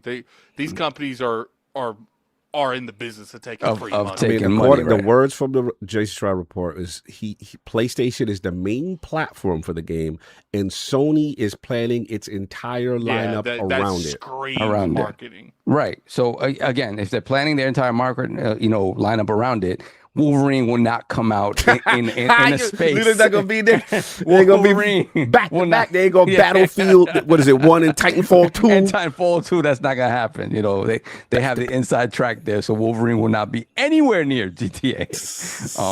But I do agree. Like if it is pushed out of the year, that in terms of Xbox stuff, particularly like specific date, associated stuff like Halo gets to breathe without worrying and stuff like that, and games like this that were absolutely. Like I said, I don't care how good your game is. I don't care how exciting it is. It's going to take oxygen away from it no matter what. No matter it what. just is what it is. That's what GTA is. It has become this once every now generation and a half, 2 generation event type thing that, it just is what it is. And if it's good, oh my God, forget it if it's good. I don't think they were going to kill their own game if they have the marketing. Will they say no to the GTA marketing as a result of the first party? No, never. No, They're not going to do that. Tell Insomniac, I need this to come out this day. And that's it. Like, I don't care.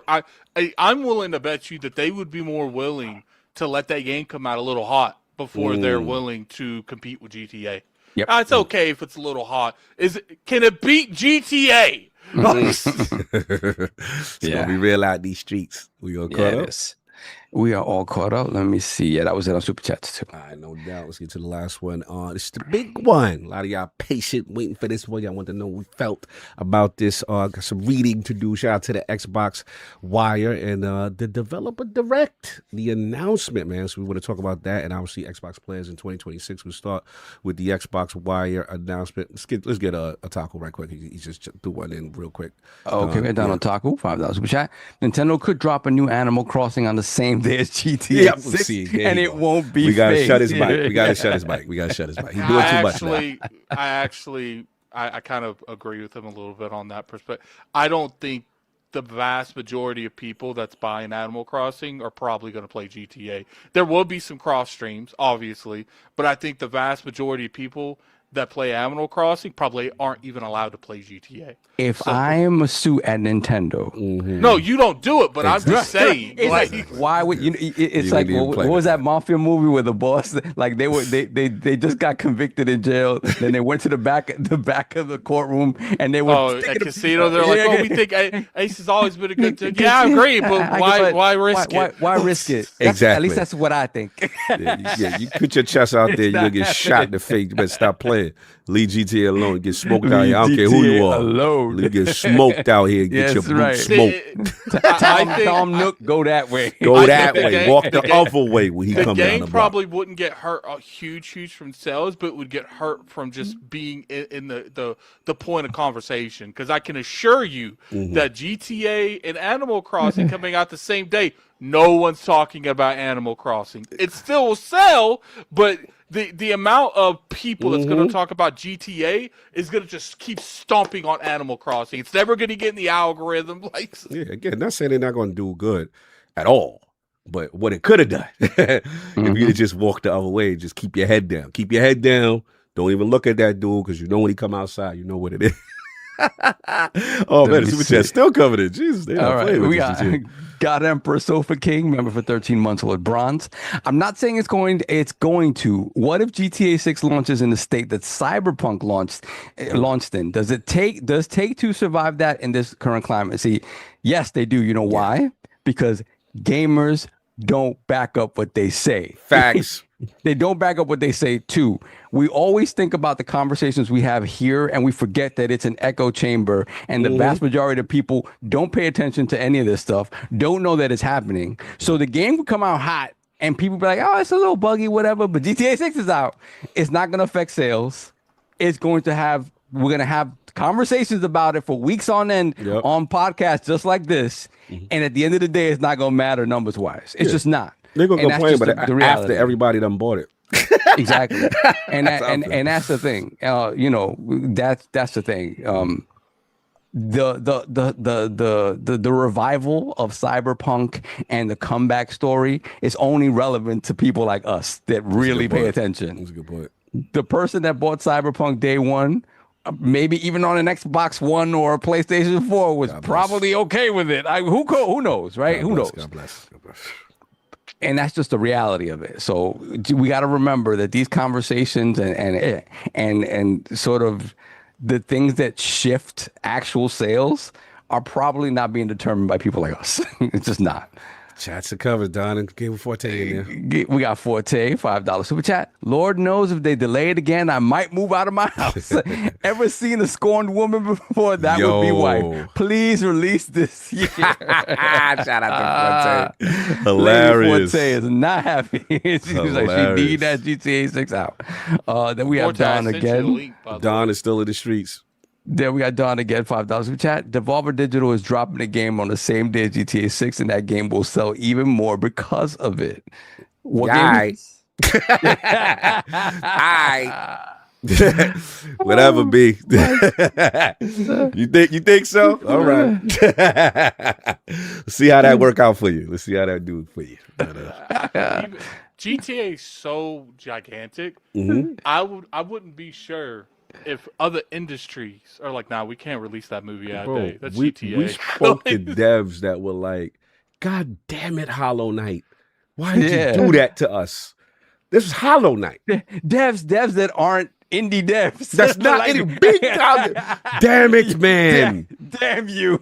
Once it, bruh. Cherry. GTA gonna smoke their boots. You crazy? Anyway.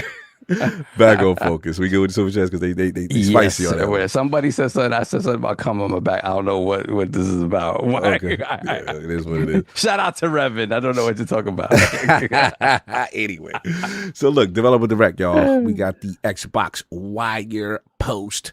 It's going to you on January 22nd. It's returning. Watching Fable, Forza, Horizon 6, and Beast of Reincarnation. So this says 2026 will be the incredible year for Xbox players, and you might even call it a fabled year. Well, they ready for Addict. They got the marketing out. They was like, they ready to celebrate January 22nd. Presented by the game creators themselves, Developer Direct will once again give you an inside look at not just the games, but the studios working to bring them to life fittingly for Xbox 25th anniversary year.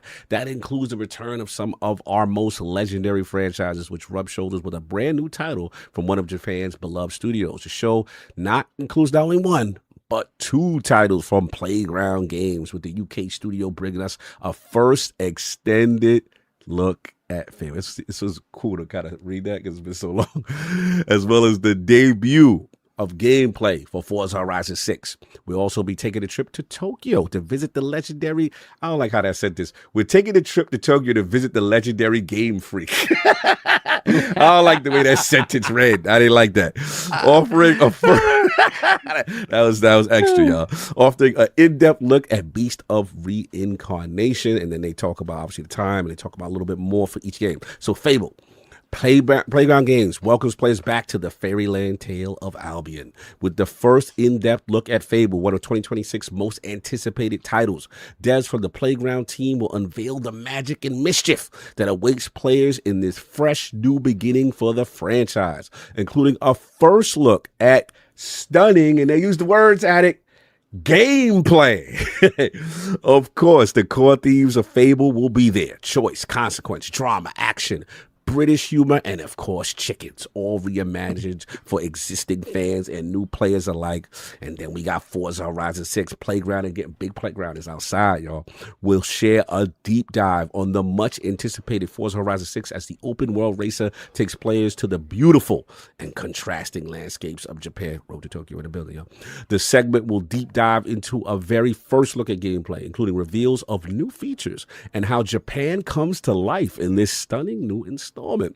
And last but not least, Beast of Reincarnation. Join us as we delve into Game Freak's intense one-person, one-dog action RPG. For the first time, Game Freak will reveal details of our protagonist, Emma's innovative plant manipulation actions and gameplay with her canine companion, Cool. In Beast of Reincarnation, a profound and dangerous world unfolds in post-apocalyptic Japan. Discover the development secrets beyond its creation in Developer Direct. I want to shout out Shuhei Yoshida. He was tweeting this developer direct and specifically shouting this game out, as well as Game Freak themselves. So he's excited about this one particularly. But yeah, we got the announcement, and then I want to give you some more bars from my very own Jez Gordon. Windows Central was in the realm last week. He was previewing, he's setting us up for this, man. So this is Xbox in 2026 in general. So they're calling it the Four Horsemen. They saying Fable, Gears, Halo, Forza, all in 2026, and that they will show off these games. They said one of Xbox's more intrepid teams may be also ready to show off what it has been baking. So this could be a rumored fourth game for the developer direct. Some rumors are alluding maybe Double Fine might be back outside again, spin a block. He says Fallout Season 2's timer on Amazon site is not related to a Fallout 3 remake shadow drop, but he said the Fallout 3 remake game is on the way, as well as a new Vegas remake. And Attic, I don't know how you feel about this, recently greenlit Fallout 5. Just greenlit. So Attic's gonna have a lot to say there. Machine Games working on a Rainbow Six Siege-like multiplayer title. That'll be interesting. Wolfenstein 3 is in the cards to sync up with the Wolfenstein TV show, which I didn't even know existed. Now, as far as 2027 games that we could see at the showcase, this is what Jez is saying. Blade could be Summer Showcase, you mean? Yeah, Summer Showcase. Okay. Now we're going to the whole 2026, but there could be 2027 games at this Summer Showcase. So he said Blade from Arcane could be outside. Clockwork Revolution. You know what I'm saying? Might be a 2027 title. It could be there in Exile in the building. State of Decay 3. Curious when I get to Attic about how he feels on that being a 2027 title potentially. Ninja Theory back outside with more this is funny, combat involved than interactive. I had this conversation with Matt. He was funny. He was like, yes, MG. More combat involved. You mean my whole knack with their game is combat? Everyone told me, oh, this just so you mean to tell me the developers agreed with me? Is that what we're doing right now? I think the feedback got to the top. And they said, because it's being described as a more combat involved and interactive than Hellblade 1 and 2, while retaining its cinematic focus. They did know how to do combat in the past. Fair enough. Age of Empires back outside, powered by Unreal Engine. OD from Kojima could be maybe at the showcase. Kojima, we'll see what he's doing. Now, in reference to Xbox hardware, they said they could be present. The plans remain to run Windows 11 full screen experience, as we had Jez on the realm last week. He was talking about, like, what you're seeing as the ROG Ally is kind of like the introductory step of that full screen experience that will still translate over onto the next Xbox console. And they are just going to add on to that. He said Microsoft is also working on major updates for the Xbox PC app and to accommodate this. And as far as new hardware in 2026, all right, Kay, I'll give you your bars if this is true. Not that I said that it wasn't happening, but his thing about OEM Xbox PC, he said is a chance that we could get an OEM Xbox PC this year. So Kay would definitely pop bottles on that. Okay. And then Jazz, this is what I like though. He suspects an Elite Controller Series 3 this year. Because I want that, because I am not buying no more Elite Controllers until they fix that terrible build quality, because that joint always breaks. Yeah, this is always the rubber on the sides always coming off. My freaking triggers sticking. I'm like, come on, man. And it's like, the greatest controllers. I got, when they sent me the Outer Worlds 2 controller. Like, I love this controller. I love the way it looks, and sometimes I use it, but it's just like I know the quality on these controllers deteriorates so fast. I was like, I'd rather look at it than play it. And look, I've been tempted so many times when there's a dope game that they make an Elite Controller Series 2 for it. I'm like, nope, not doing it, because I'm like, I'm just going to wait. I'm going to wait, and I'm glad. I hope This is true. Yo, somebody said my rubbers are always falling off. Hey, yo. Yo. Hey, yo. That was messy. Cord waiter, that was messy. I see what you're trying to do. Jesus. Stupid. They out of control. This is what you listen to this podcast for. You know what they're here for. For pause-worthy moments. Pause, I Lord Pausecast. You know what they're here for. But anyway, so let's get to it, man. Lord, add you up first, man. Developer direct. Are you gonna have grown man tears? Is this your Shinobi Art Adventure? Like how I have my grown man tears? Is this your grown man? You have waited so long. Fable. Let's talk about it. So I'm very excited to see this gameplay reveal. Unfortunately, as much as I'm excited too, I know that I'm gonna be looking at that damn screen with a magnifying glass. So we'll see if they're attic approved. I'm hoping that they are. Yeah, like here's the thing, I am nervous with Fable in terms of having a studio that didn't make the franchise working on kind of a reimagining of the franchise, because there's always that chance that they're like, this is our Fable. This isn't Lionhead's Fable. This is what we perceive as Fable, and that's fine to have that. You could push the boundaries a little bit, but at the same time, I just hope that, because I know they did hire a few people from Lionhead Studio that works on it. Give us the inside. Give us the inside. Yeah, so it's just like, in my opinion, it's like I really, really, really want them to find a good middle ground where it's like, this is the old Fable but done in a better way, and not this is our new Fable and I get something like a Breath of the Wild. Even though I enjoy Breath of the Wild, it's a good game, doesn't feel like a Zelda game. I don't want to have this conversation with Fable where it's like, yeah man, I loved it, just don't feel like a Fable game. You don't want them to Final Fantasy 16 the thing. You don't want I don't that. want them to 16 or Breath of the Wild, man. So let's double back. But before you double back, let's go. I had to jump in here. I'm on the way to go get my kid from take her to work, and then I'm coming back. No doubt. What the hell are y'all doing to y'all controllers, bro? Bro, that build quality is terrible. Nah, man. You see this? Wait. You see? Let me put it in light. You see this controller? See this controller? That look like the base. Oh, no, that's the base. No, this ain't the base. This is not the base. I saw it. This controller is 3.5 years old. You ain't playing Xbox enough. That's what it is. You ain't playing Xbox enough. That's what I'm about to say. You on PC. No, Forte. Let's be honest. Real was the rubber's falling off and it's spilling everywhere.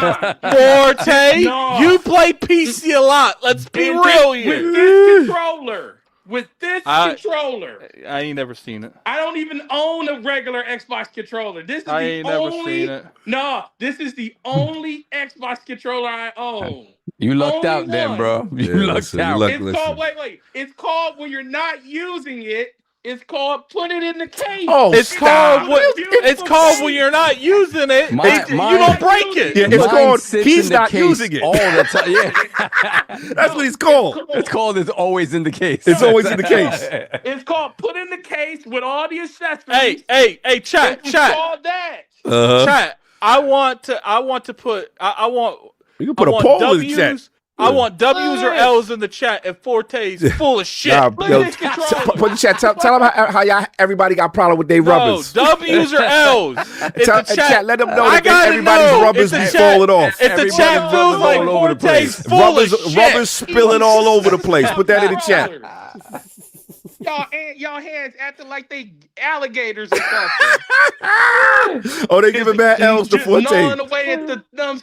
What y'all got, freaking sandpaper on y'all hands? You got one W. We got one. Playing sweaty games. We sweating. What's going on? Yeah, there's a lot of action going on. Hey, but to be fair, Forte wasn't that good at Destiny, so I get it. What? I mean, he did stop playing Destiny full time. Yeah. That controller made it through 2 years of Destiny. I don't know, man. Man. I'm gonna give y'all this. I'm gonna give y'all this. Then I'm leaving. I'm coming back and get back in here on the real camera. Yeah. I'm gonna leave, but I'm gonna tell y'all this. What's up? The first iteration sucked. Okay. It sucked. Now I have seen people come into the store. You know, I'm gonna give you the retail side. Saw people come in the break store. Break it down. I'm like, their controller looked like it's been chewed up by an alligator, and I'm like, what happened? Mm-hmm. But I'm not, I'm not gonna pass judgment on them. I'm like, you're like, what happened? I just played it. I used it. Y'all sweating a little too hard or something. Oh my Lord. Try hard coming out of your pores. I Oh understand my that. Lord. But listen, all you got to do, oh, good God, breathe. I am breathing because I'm sitting there listening to all y'all talk about how y'all controllers like. So you know what's funny? He told me he would show up after he drops off his dog. And he was so upset with the conversation. Yeah, he had to let us know he wasn't feeling this. I'm literally on my way to drop, and she got to be there at 3:45. So I'm literally leaving out the house to drop her off. Mm-hmm. But I'm sitting there like.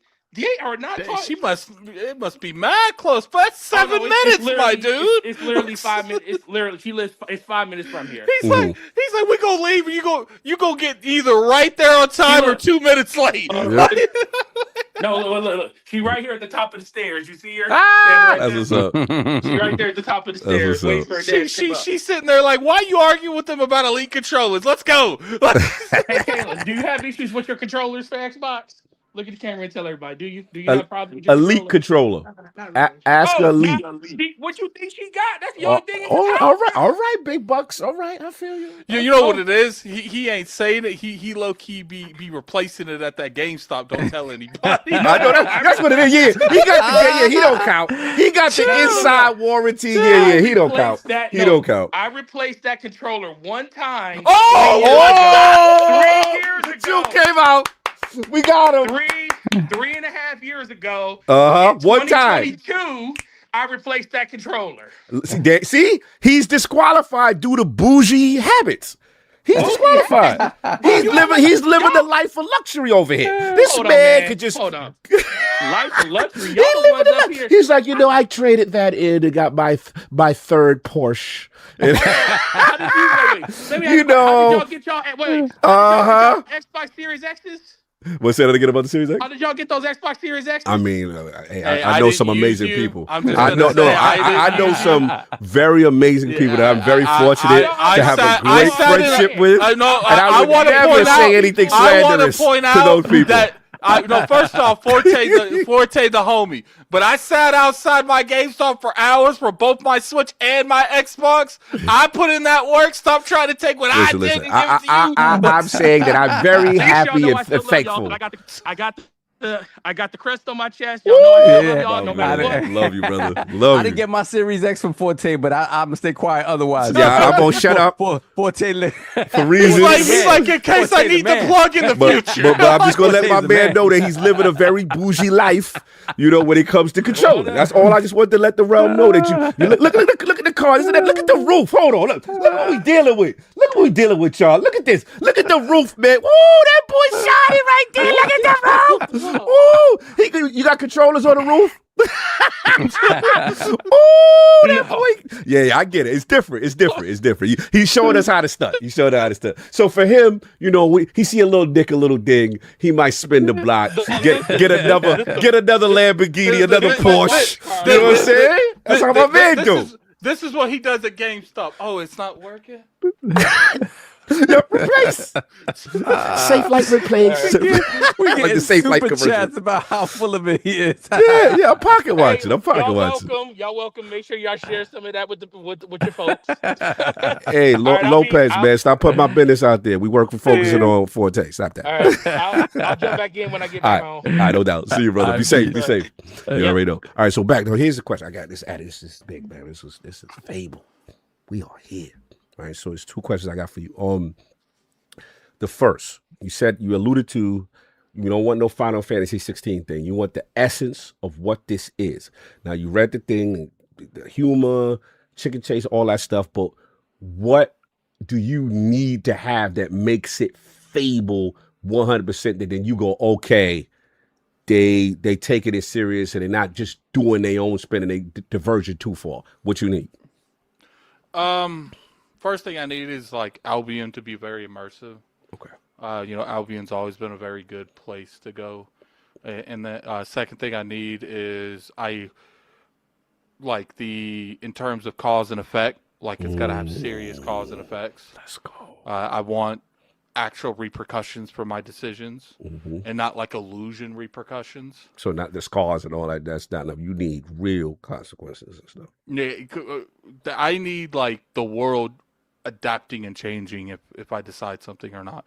I want the body change too, because that's part of the illusion. You know, if you do enough negative stuff, you start growing horns. You become an evil. So I want that, because that makes sense with the illusion stuff. Me personally, I want a good villain. I want someone to really gravitate towards and want to hate. If there's no Jack of Blades, is a problem? No, I don't need a Jack of Blades. I just need someone that's competent. Not even to the level of Jack of Blades, because that's a really high expectation. Just someone that's competent. No doubt, no doubt. So I like that. I want a good, robust combat system with magic, will, and it's power, will, and skill. I think it might not be called power. Strength, will, and skill. I don't know. So essentially, like, you know, I kind of want the system from Fable 1 where you absorb, well, it's in all of them, where you go into all your branches.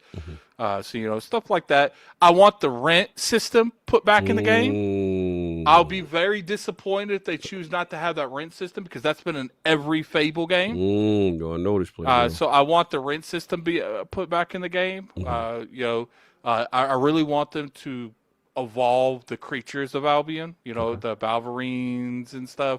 And I had some new ones, obviously. You know, I want them to evolve Boulderstone, Oakville, you know, all these huge locations that's been in Fable for years. I'd like to see them expand, and they can even blow some of them up. You know, it's just that's what I just want, a world that you live in. You can play different ways that you want to, and depending on the choices that you make, it can drastically change the landscape. It can drastically change the way you play the game. I would love a faction system put into the game where, you know, you can align with some people and then other people, because to me that's a natural cause and effect. Where if you rock with people more than other people, some other people ain't gonna like you. Right. I would also like the you know, if they're able to put like there's like scenarios, and I think it's Fable 2 and 1 where you could pay money or sacrifice people. You want to get the F? Yeah, I remember that. If you do enough of that, like you get like rewards. There was one thing in Fable 1 where you could pull Excalibur, so I'd like Easter eggs like that, where you need to master all of your physical attributes to be able to lift Excalibur out of the sword. So that was cool. You know, it would be cool if they gave us Easter egg like in-game bosses, where it's like, look, this is going to be your own thing, but we understand, like, people like me that like you know, Jack of Blades, we're going to give you an Easter egg boss fight with him. That it's definitely not lore based off our lore, but you know, we're going to give that to you. Now, obviously, that's like pie in the sky type of things. But I would lose my shit if I was able to, like, you know, have situations like that. I want a rival. I would really love a rival, kind of like they did on Fable 1. You know, see, here's my perfect thing is like I would like a mixture between Fable 1 and 2, where it's like the rival from Fable 1, the combat and stuff from Fable 2, the magic system from Fable 1, the cause and effect from both Fable 1 and 2, because they both had really good situations like that. I'm not hearing no Fable 3. I'm not hearing no Fable 3 shout. Because Fable 3 didn't really evolve anything. It did everything okay, but it didn't evolve the brand much. Okay. You know, there was situations that they pretty much put you in Fable 3. They were like, we're going to put all these choice consequences throughout the game, and we're going to tie them all to money at the end. And I wasn't really a huge fan of that. It wasn't bad if you had the money. Right. But they pretty much insisted on you from the start getting right into real estate. Where it's like, you know, because when you in Fable 2 and 3, like, you can have a house almost at the beginning. Because in Fable 1, you had to go physically to the places to get the money from your real estate. I don't want that. Keep that in Fable 1. In Fable 2 and 3, it was based off the clock on your system. So like every 5 to, like, you would get money when you got back on. Let's say you stopped playing for a couple, a couple of days. People were setting the Xbox like 100 years into the future, coming on and getting so much money that the money glitched out. So obviously, if you want to figure out a way to, if it's a single player only game, if people want to like cheat themselves out of the experience, I don't care. But it's like I would like that system brought back to the game. Fable 2 and 3, you can literally bring up the map and just buy everything you see too. So a lot of aspects. I do think that real estate is big for me though. That's one of the we need that. breaks or not, because that real estate is they brought jobs in 2 and 3. I wasn't the biggest fan of that, but that was ways I don't mind it, because that was ways that you can get money. I want a bounty system in the game because because they had those in a couple. It's just I think. But here's the thing: like, even though I'm nervous about how they're going to handle certain things, I for some reason am not worried about Playground Games. Like, I don't know why. Something in me just tells me I'm good with this. Like, that's big from you. Yeah. Someone told me something, and I still don't know if I should say it. But I was told the reasoning why they kept the Forza engine. There is a huge reasoning why they did it. And it's going to be interesting because I was told that they wanted to show that as the introduction of the gameplay. I don't know if they'll do it.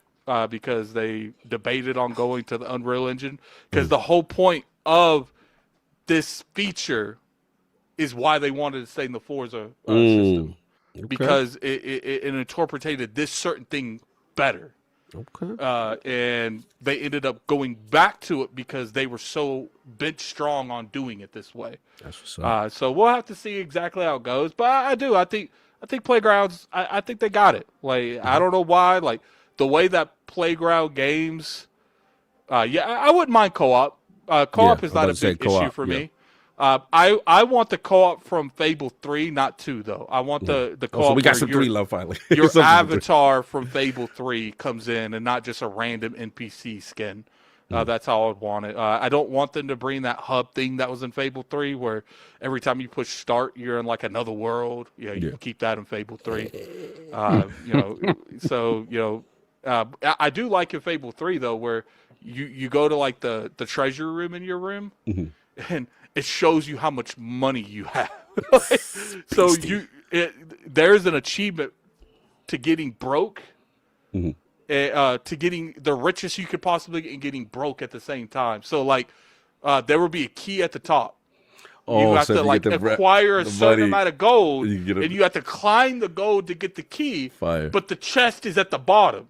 So you have to spend all the money to use the key to get down. So you got to go get rich. Oh, I get it. And then get broke so that you can get that. That's crazy. And then obviously, as much as it doesn't matter to me, British humor got to be there. They say that.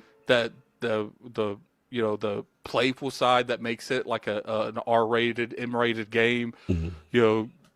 Getting STDs, shout out to being loose in Fable. Yeah, so but that is part of the foundation of Fable. So you gonna get your relations. You need your relations. But the thing is like there's certain things that I feel is negotiable on whether or not I personally believe it's important to the core of Fable. That is definitely one of the lower end tiers. Like the number one is cause and effect. If you don't have that, you don't have Fable. And I do think they I don't know if they're going to go towards the hero aspect. It does sound like they are from the way they are doing the marketing, what it means to be because essentially, like, people don't know it, but like the majority of Fable is you're just essentially people with like ancestry to power, people that had power. Like the original Fable, the only reason people had power is because Jack of Blades, Jack of Queens, and Jack of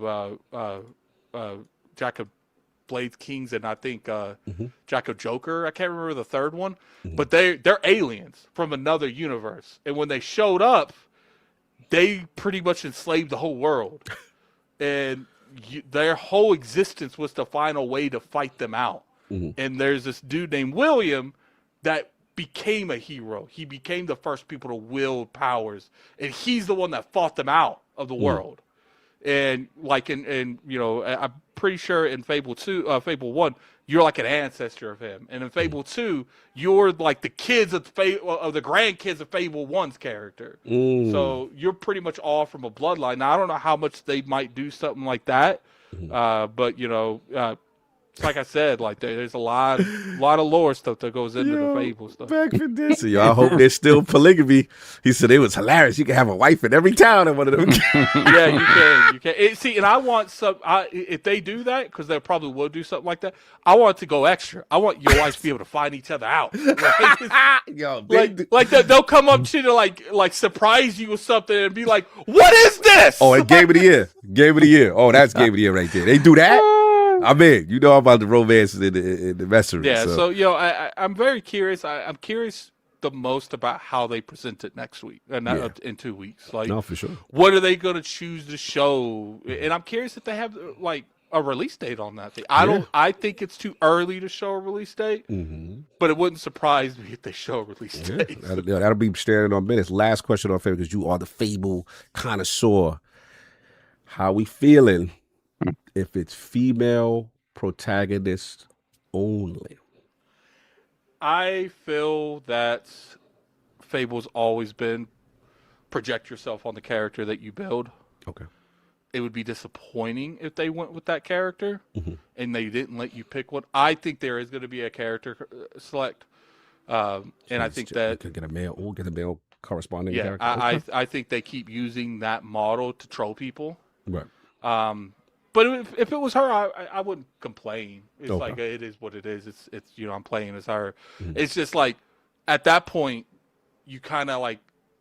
Then I kind of feel like they go away from like the sex in the game and the wife. Oh, we ain't gonna catch the STDs on that one. Yeah, so if they go that direction, see, but once again, it's like I said, that isn't the core Fable to me. Gotcha. So if they got rid of that and had this character, I'd be disappointed because I feel like that's not entirely Fable, but I wouldn't like lose my shit over. Right. I got you. Now, if they don't have like the the real estate part of the game, or the magic and stuff part of the game, then I'll be a little bit disappointed. Like I would be way more disappointed from that than they're like, oh, you got to play as this chick. I'm like, well, it is what it is. It's not like the end of the world, but I do feel that I don't know. Playground Games, like I really feel like they got me. Like obviously. End of this year, I can speak in a different tone. Yeah, let's wait till the game go out. But it's cool to see you optimistic. I like that. This is rare. To see you at the end of the year, I could be like, I was wrong. But I don't know. I feel like Playground Games has not done anything to make me think that they don't know how. Playground is always that person where it's like, we know what quality is, and even if we have to go out and find other people that know the type of game that we want to build better, we still know what quality is regardless what game we make. Facts. Now, listen, I mean, Obsidian held it 2025. This is the potential for Playground to hold in 2026. Real quick before I open it up, in reference to the other games at the Direct, obviously Forza Horizon 6. Clearly, your focus will be on Fable, but I just want to know what you feel about that in Japan, and then obviously the Game Freak joint, the Beast of Reincarnation, Addict. I'm indifferent about the Beast of Reincarnation thing. I'm gonna be real with you. I don't care anything about Fable. He said, Fable, that's it. He said, I'm here for Fable, son. I don't care what y'all talking about. That's even nice. Forza, like I've always enjoyed Forza. Yeah, you're not a Forza been guy. like the I dude, my ex knew more about cars than me.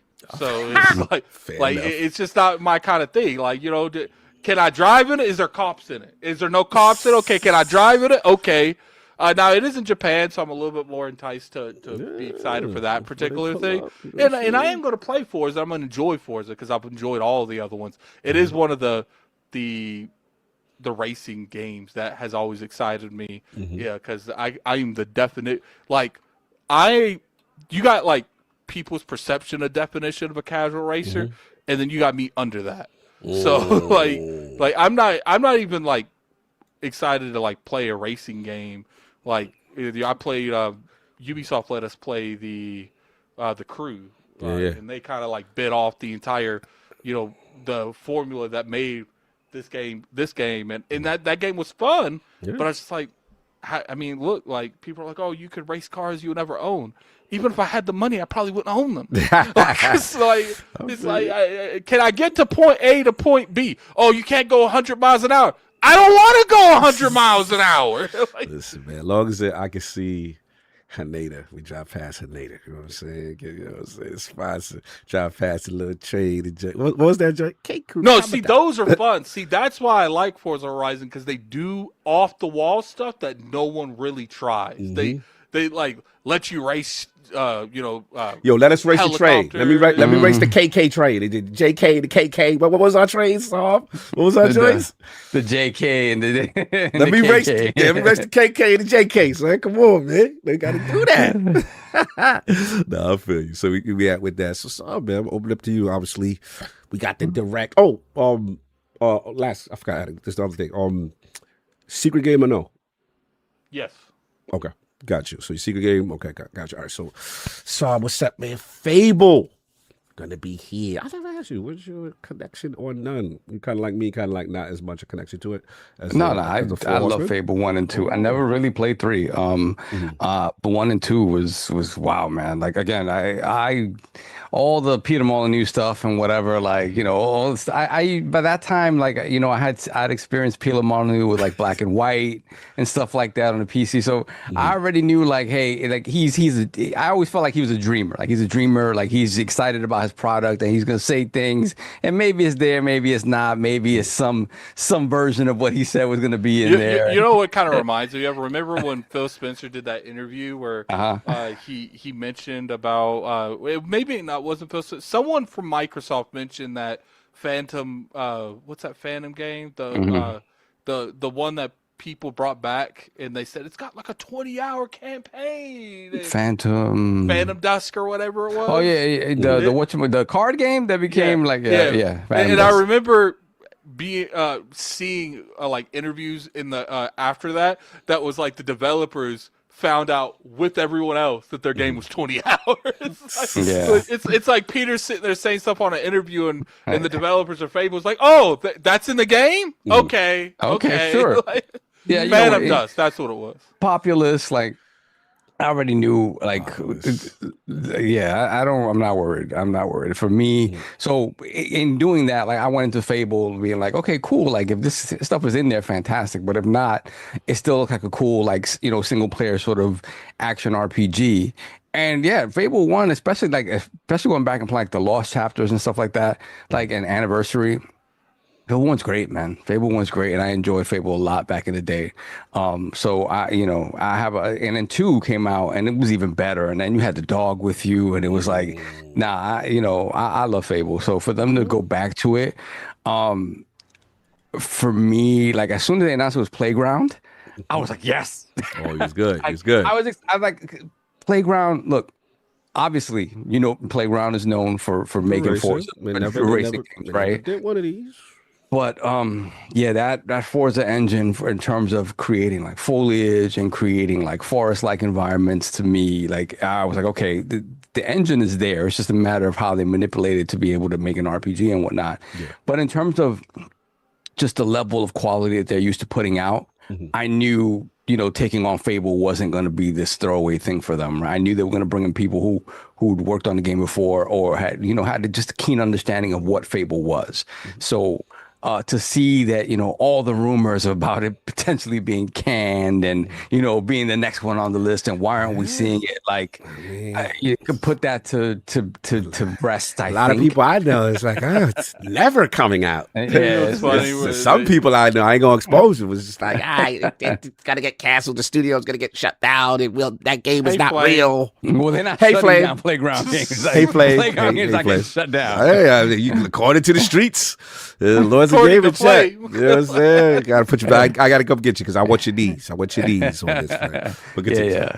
Playground is arguably their kind of GOAT, right? And if they hit with Fable, oh man, it's just that tweet that the studio said. Mhm. I don't know why. It just that was so much confidence, and it's like, Yeah, okay, you know, right, and let's see. you know, And then Matt Booty was like, for "Oh, years, like pretty much, Yeah. I can't wait to show you," and they keep telling me no, and I'm Yeah, like oh, they would okay. tell him no. That's what I was like. I remember that conversation at a PAX Mhm. West years ago. He was like, "Yo, we got to show this. This looks so, whatever." And listen, I get the whole, some people were worried about because every time they show it's like a quick cut as opposed to just a full on. I get that part, but people legit. I guess what it is, people love this game so much, and they're so worried that it just. Like they thought it wouldn't potentially ever come out, and there's something must be wrong, kind of energy. I guess so. So, but I'm sorry, continue. So.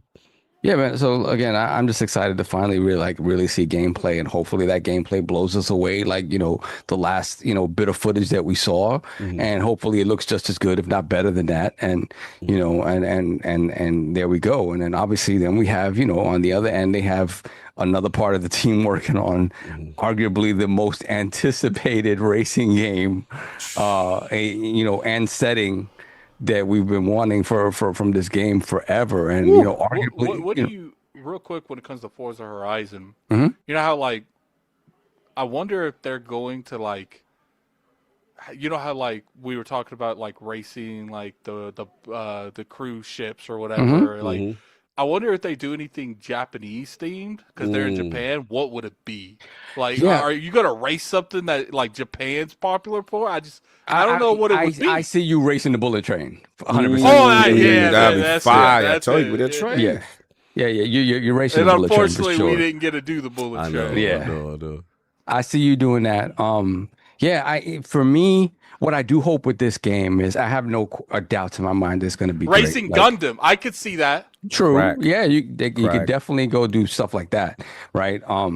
For me, I do hope they change up a little bit of the Horizon Festival sort of. Okay. What do you do in the festival, man? Like I would love it if you get out the car, right? Like They got do out something. the car before. They got out the car. What you call it? But it was you didn't show.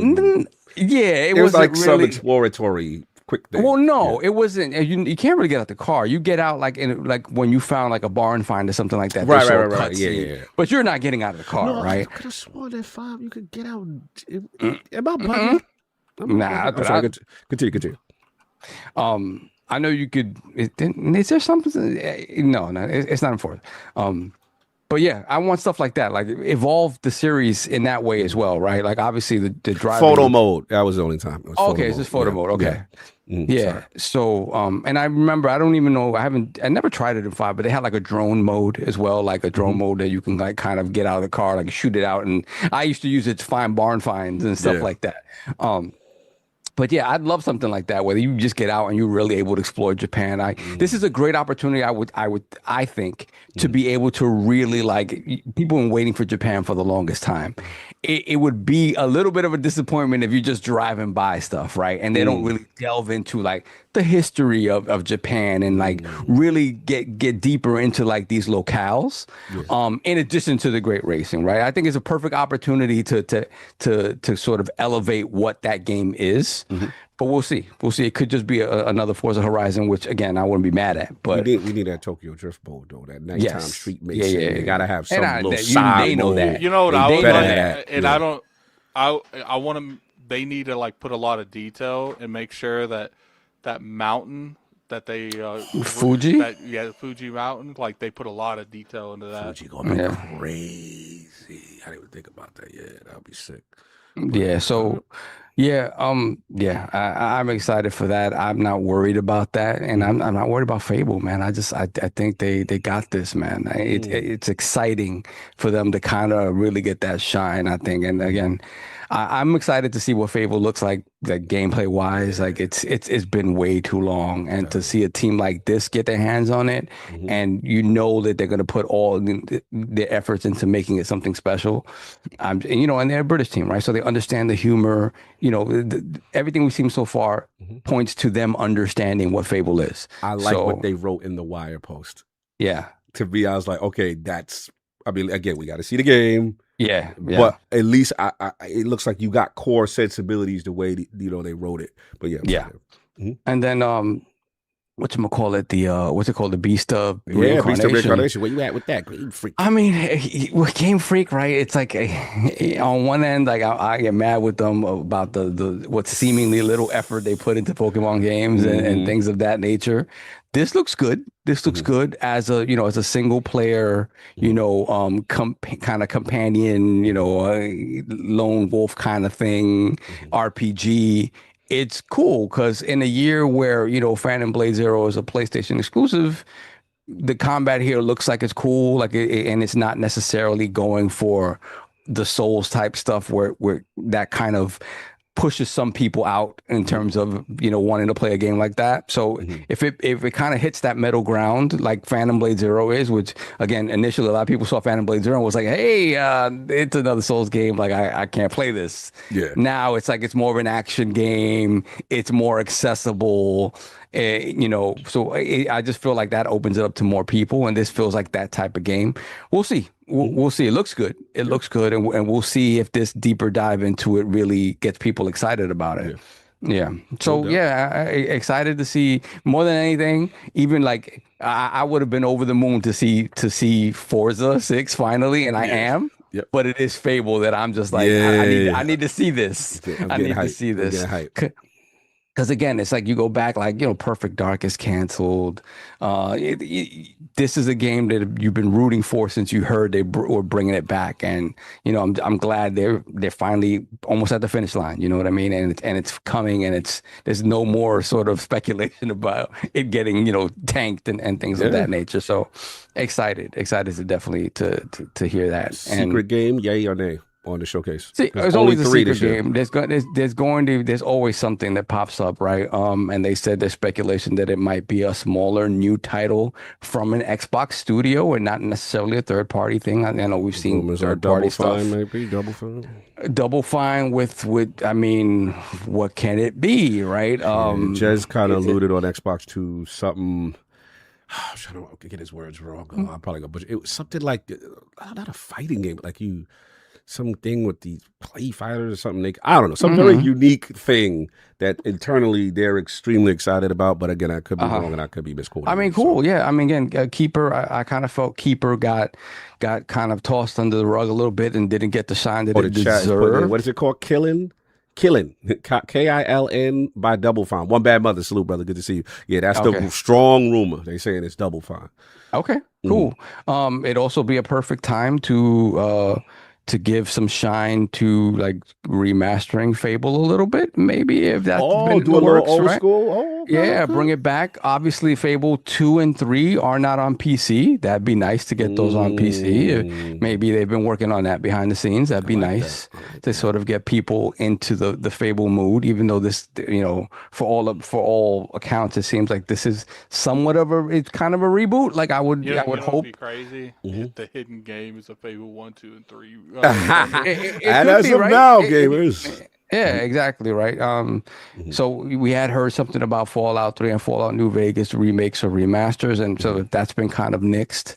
I'm thinking maybe Ninja Theory, maybe Project Mara. Is that the they saying we'll get into the rumors. They say that potential. What's funny? I mean, we don't know, but they apparently, I forgot about Mara. I forgot they had that project. You know what I'm saying? But there's another project. I guess that's the more combat interactive one. But yeah, I forgot about that. Yeah, good call. So who knows? Like, the fact that it's coming, potentially coming from a first party is cool. Obviously, it doesn't feel like it's one of their, the bigger first party games that we're waiting on, like a State of Decay 3 or something like that. And they're saying that it's something new, right? So that's exciting. That's exciting. I'll just be excited by whatever it is, but I'm kind of at a loss of what it could be. Like I said, Project Mara is something that pops up. Obviously we know that, the Black Rock is known for working on multiple things, but they, to add another thing to the slate would be bonkers. Yeah, I don't know, man. I don't know. It's exciting because again, we've been surprised by that one more game a few times, and then and it's usually something that's kind of imminent, right? It was we got a Hi-Fi Rush and things like that. So last year Ninja Gaiden came out. So. Ninja Gaiden, yeah. It was like, okay, let's go. Like sick. So yeah, if it's on that level, that'd be fantastic, bro. But yeah. They showed 2 games. You said they only showed 2 games. They could. I mean, again, if they show 2 games. if Oh, they 2 give new like, games. Oh wow. if Fable isn't getting any sort of other deep dive the rest of the year before it comes out, they could spend a whole lot of time on Fable. Like if you think about it, Fable and Forza breakdowns of those 2 games by themselves. like really. Yeah. So, you know, and again, if they're super excited about this Game Freak game, like that could be it, you know, and whatever the fourth secret game is could be a quick one more thing, a quick overview or trailer, and that's it. But I could definitely see the bulk of this really being focused on Fable and Forza, and it being kind of Playground's moment to shine. Yeah. I could see that. Yeah, that's the vibe I got. I'll jump in. Yeah, because Matt Booty kind of alluded to it. Like this is where Playground shows out.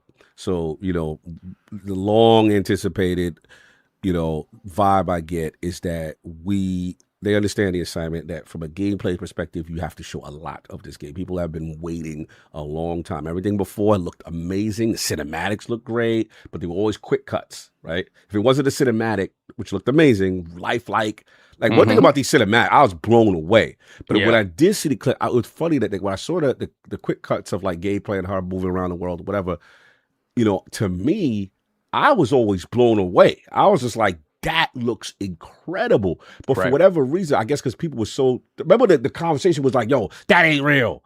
It can't look that good. That was the first thing. People were like, that's an injection. People hating immediately. And then the next thing it transformed into, well, they got to show, you know, they're scared of the gameplay because they're not showing it in a continuous fashion. And I get that part. You know, they got to show, you know, gameplays, menus, hopefully, you know, a loop, a mission. Use the words deep dive. Right. So the fact that we doing that is a good sign. And ultimately, look, the vibe is it's coming. You know, now the question is going to be the release date. Will it be this year? You know, for me, I am curious about the female protagonist thing. Not that I have any problem with her as a character, but I do agree with Attic that part of me feels like the essence of Fable is having, it was just a male or female option. You know what I'm saying? And I'm just curious if they debut the male protagonist, if they have, like they kept it under wraps all this time. And then that would be kind of interesting if they had that'd be interesting. If they, again, I'm never opposed to like bespoke protagonists if you build them both right. Like if they're both super interesting and different in their own ways. Voice them, give them character, like whatever. Like just make sure that they're distinct. Like, you know what I mean? And that's the important thing. Just don't make them like just this cookie cutter type of thing. Right. Well, what was it? The Assassin's Creed that had like, you know, Cassandra. Yeah. Just and the other dude. And the other. Well, we all know Cassandra's funny is no one really played as him. His name was Lexio. Only King cared about King. King. No doubt. But yeah. So as long as they do that, show me a mission. Show me the things you could do. I'm with Attic. I need to see choice and consequence. For me, it's going to be interesting because I'm not really the Fable dude. Like, I didn't get an Xbox for that. I came across Fable super late. I got it like for Halo, then a lot of all that stuff. But I remember how unique it was. And then when I remember those Peter Molyneux interviews and all the things like, you got a wifey in every town. And then like you do crazy stuff. You get the horns and all that. So I'm like, my main thing is going to be the combat, too. I want to see how that combat's going. You know what I mean? If that show's good. You guys going to say something, Attic? I'm sorry. I just want, like, Fable's supposed to be, like, you're in a crew world and you're just trying to figure it out. Like, there is a moment in, like, you know, all the Fables have, like, really good moments. But in Fable 1, after an arena, you and Whisper, your rival, are sitting in Jack of Blades. It's the first time you ever see Jack of Blades. He comes like, yeah, you guys grew up together. I'm gonna pay one of you $20,000 to kill the other one. What's up? And it's not one of those like fake things. Like Whisper's like, let's give them a good show, but let's not do it. And then once you get her to like 10% of her health, it pretty much is like lets you hit her one more time, and then it's real. Like we fighting to the death. To the death, yeah, man. You want those strong moral choices. I just want to make sure they keep that edge to the game. Where it's like, you know what I'm saying, they go there. That would be dope. You know what I'm saying? There's no, you know, super censorship of it. Like, do what Fable does. You know what I'm saying? You do that, you get the essence of it. I mean, good. Show me some good horseback riding. Show me some good engine. And the engine looks good so far. So that's that. Forza, I'm super excited for. Horizon, I guess it's because we just went there. The realm was there. And I've always wanted it there. I love Mexico. I enjoyed it. I remember when we saw the trailer, we were like, yo, that's real? That's the game? I mean, look, all the four, look, if you go all the way back to Horizon 1, Horizon 1 was great. Horizon 2 is fantastic. 3 is the one that really, I think, put it on the map with Australia. Mm-hmm. And then 4 with the multi-season changes and with the Britain, fall. with the fall. Oh sick. my God. Yeah, and then UK again, sick. Mexico to me was unexpected as the next sort of, and I was like, okay, cool. And then when you play, you're like, oh, yeah. Mexico like, hit. It hit. So Japan is that one that everybody expects to hit. Right. Yeah. So I know that they know the assignment. In some ways, this is their toughest assignment. It is. They got to get it right. They got to get it right. Like, I want to know if they're going to do the Shinjuku. They're going to do, the Shinjuku crossing, all the things we've been, Japan. People forget, like, when we went to the Sky Tower and we got a chance to really overlook Japan. And you're like, bro, this is massive. You see Mount Fuji from Skytree. Like, it's making New York look like, you know what I'm saying? Yeah, it hit different. I was like, God damn, this is a huge country. So it is so many diverse things. Also, I get my little strap has a little Shaolin temple. You know what I'm saying? Little temple, you know what I'm saying? And that's why I really want. I want them to really, like, if they do different stuff, to kind of focus on the culture there and the people there and the history. Like, really do that. And not that they haven't done that in past games, but really, if they put it more to the forefront, and because that way you like in past games you could kind of avoid it a little bit. Yeah. And also it's like the overall corniness of the festival and stuff like that. Like, change for me, like, change the announcer, change everything, make sure that it's very, very, very true to Japan and what that is. So that's what I'm most excited about. Yeah, no, same. And my thing is, we do the leaks when we found out about the whatever that Japanese card dealership thing that got leaked out. That's what we knew it was going there. But yeah, that's it. Look, we just got to be real. As far as Xbox Game Studio concerned, I don't know if you saw the news, how much Fallout, Forza did 5 on PlayStation. 300 million in profit. Million in profit on it's insane. So this is clearly Xbox Game Studios, the crown jewel, the number one franchise. To see where Forza is right now is sick. So yeah, I'm not worried about that, at all. I was just surprised it wasn't a multi-platform release at the beginning. I kind of definitely, it definitely surprised me. Like, again, I have no doubts and that it was going to sell well whenever it's ready for the PlayStation 5. But I would have liked to have seen that moment, like it coming out to everything at once, maybe even a Switch 2 like release, and seeing what it really does with that singular moment in the market. Yeah, I think I agree. Like, they almost like a Call of Duty of racing in a way. Yeah. In a fun way. So yeah, but to me, I get it, but so maybe the plan was like, and then 2, maybe a situation from a development side, like, look, we gotta get this right. And then do it. So yeah, it is. But I agree. It's interesting that this one, is like that. So you got that, and then Beast of Reincarnation. I don't know what to expect. I don't mess with Game Freak games. I have no. I'm gonna be new to seeing what's going on. It looked cool. It looked interesting. All I cared about was Shuhei. Shuhei was like, yo, y'all better pay attention to this. So got my attention. So then the other stuff, as far as the I just finished with the what Jez's article in reference to 2026 rumors. Obviously we assume there's going to be a bonus game there, probably what you call it, a Double Fines game or whatever. As far as the Fallout, he's saying the Fallout remakes are going to happen. That's big, you know what I'm saying? Hopefully get that out around the time of the show. That'd be good. Machine Games working on a Rainbow Six Siege like multiplayer title, and Wolfenstein 3 is interesting to me. Maybe that could be it, right? It's obviously not Wolfenstein yet, although I'd freaking pass out if that was it. But maybe that could be it. Yeah, could be it. As far as the showcase, man, if they show me some Blade, that'd be dope. Clockwork, I don't mind if it's 2027 because they got so much, man. You figure Gears E-Days this year. Between E-Day and Fable this year, it's just so much in the calendar year. So I don't mind Clockwork going to 2027. I don't mind State of Decay 3. As long as they're showing them at the showcase, and then especially State of Decay, that's the one I'm worried about. Like, bro, where y'all at? What's going on? I'm terrified of y'all, and I love that game. So I'm nervous. So you got that. The Ninja Theory, yes. They heard the complaints. They went a little too graphical fidelity. Like... I know. Get back to the essence. You, Addict, especially Gene Gene is definitely on the man. anti. Like, yeah, people forget, man. Like, whatchamacallit, Heavenly Sword at the PlayStation 3 launch, right? And whatchamacallit, Enslaved. Obviously, people have their thoughts about whatchamacallit, what the heck is it called? Freaking crackhead Dante.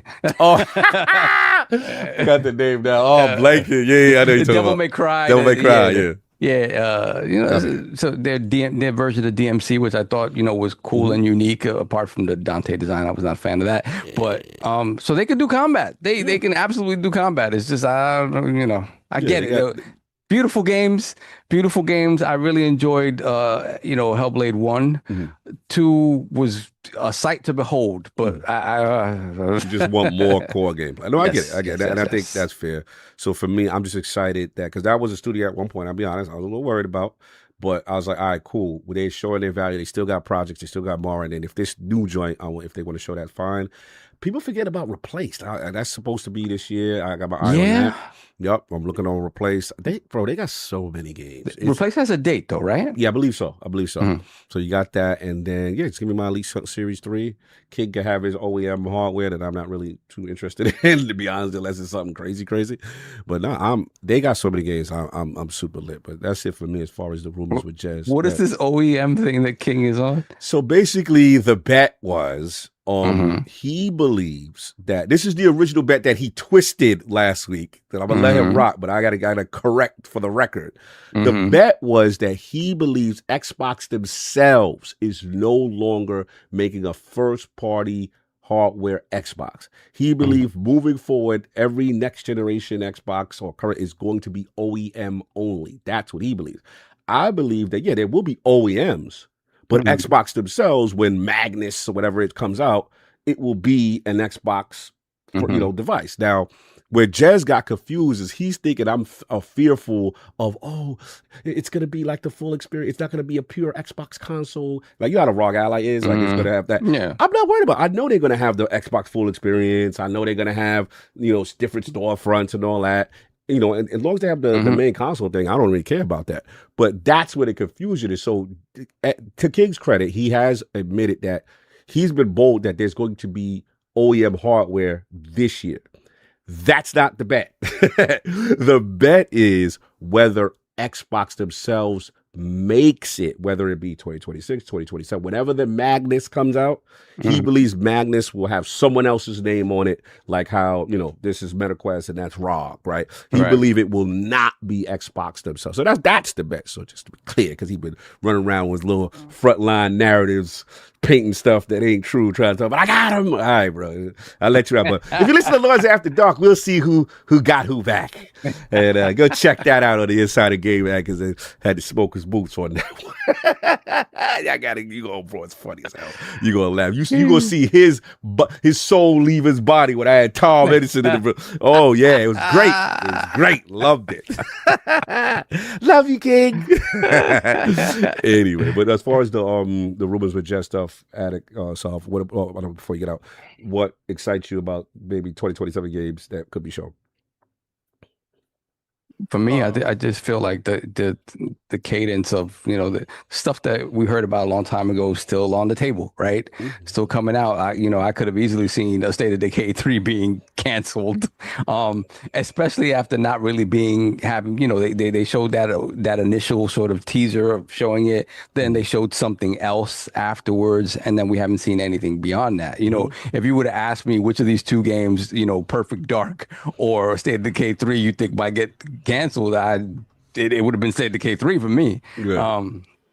So to see that it's still Undead is still working on it, and the potential for it coming out next year is real. That's exciting because, man, I remember when my brother put me on to the first one on Live Arcade, and I was like, and he was like, dude, you got to play this. You have to play it. Yeah, I can't really explain it to you. It's like a mini RPG survival thing, but it's zombies. It's we were right in the mix of Walking Dead, and like, you got to play it. And I'm just like, okay, cool. And it was janky and broken as hell. hell, but I loved it so much. Hell You yeah. building out your camp and taking your survivors, and then going out at night and how Making those terrifying runs, that yeah, was, making bro. your runs, And then like, you get the attachment and the permadeath to oh characters. my god! And you're running out of stamina, and you see the zombies The behind zombies you. You're after like, you. oh god! It's the best. And it was amazing. And then 2 just took it up another notch. So yeah, I'm excited. I know they always wanted to make it into this sort of more MMO game. I don't know if that's what they're making. If they are, like, okay, we'll see. But yeah, I know they really wanted to expand what State of Decay was. So the idea that might still be coming and it's, it is exciting to me. And beyond that, Clockwork Revolution looked great. It looked absolutely amazing. It is a step up from what we're used to seeing from these guys, right? So again, it's exciting that these things that we've heard about are coming and they're coming along. And it's still sad to see some of the things that got canceled, but at the same time, it's good to hear that certain things are still on the table and they're making their way out. So what I like is obviously we talk about these games that 2027 games that can be showed this year. It just shows how, if you really look at it, how stacked they are. You talk about next year now, it could be OD, Clockwork, Blade, State of Decay. That's a crazy lineup again. And I don't mind Clockwork going to 2027 to be honest. I want Clockwork to shine. That's just me personally. Especially, I mean, in a year again where I don't think we get what you would call it. BioShock maybe makes it out this year. I don't know. I heard rumblings, 2K out there, right? So something similar. I don't know that Judas is. I don't know when Judas is coming out. So if you could sort of push that out and kind of have it have its own space as well, and not have it have something that that's comparable to it.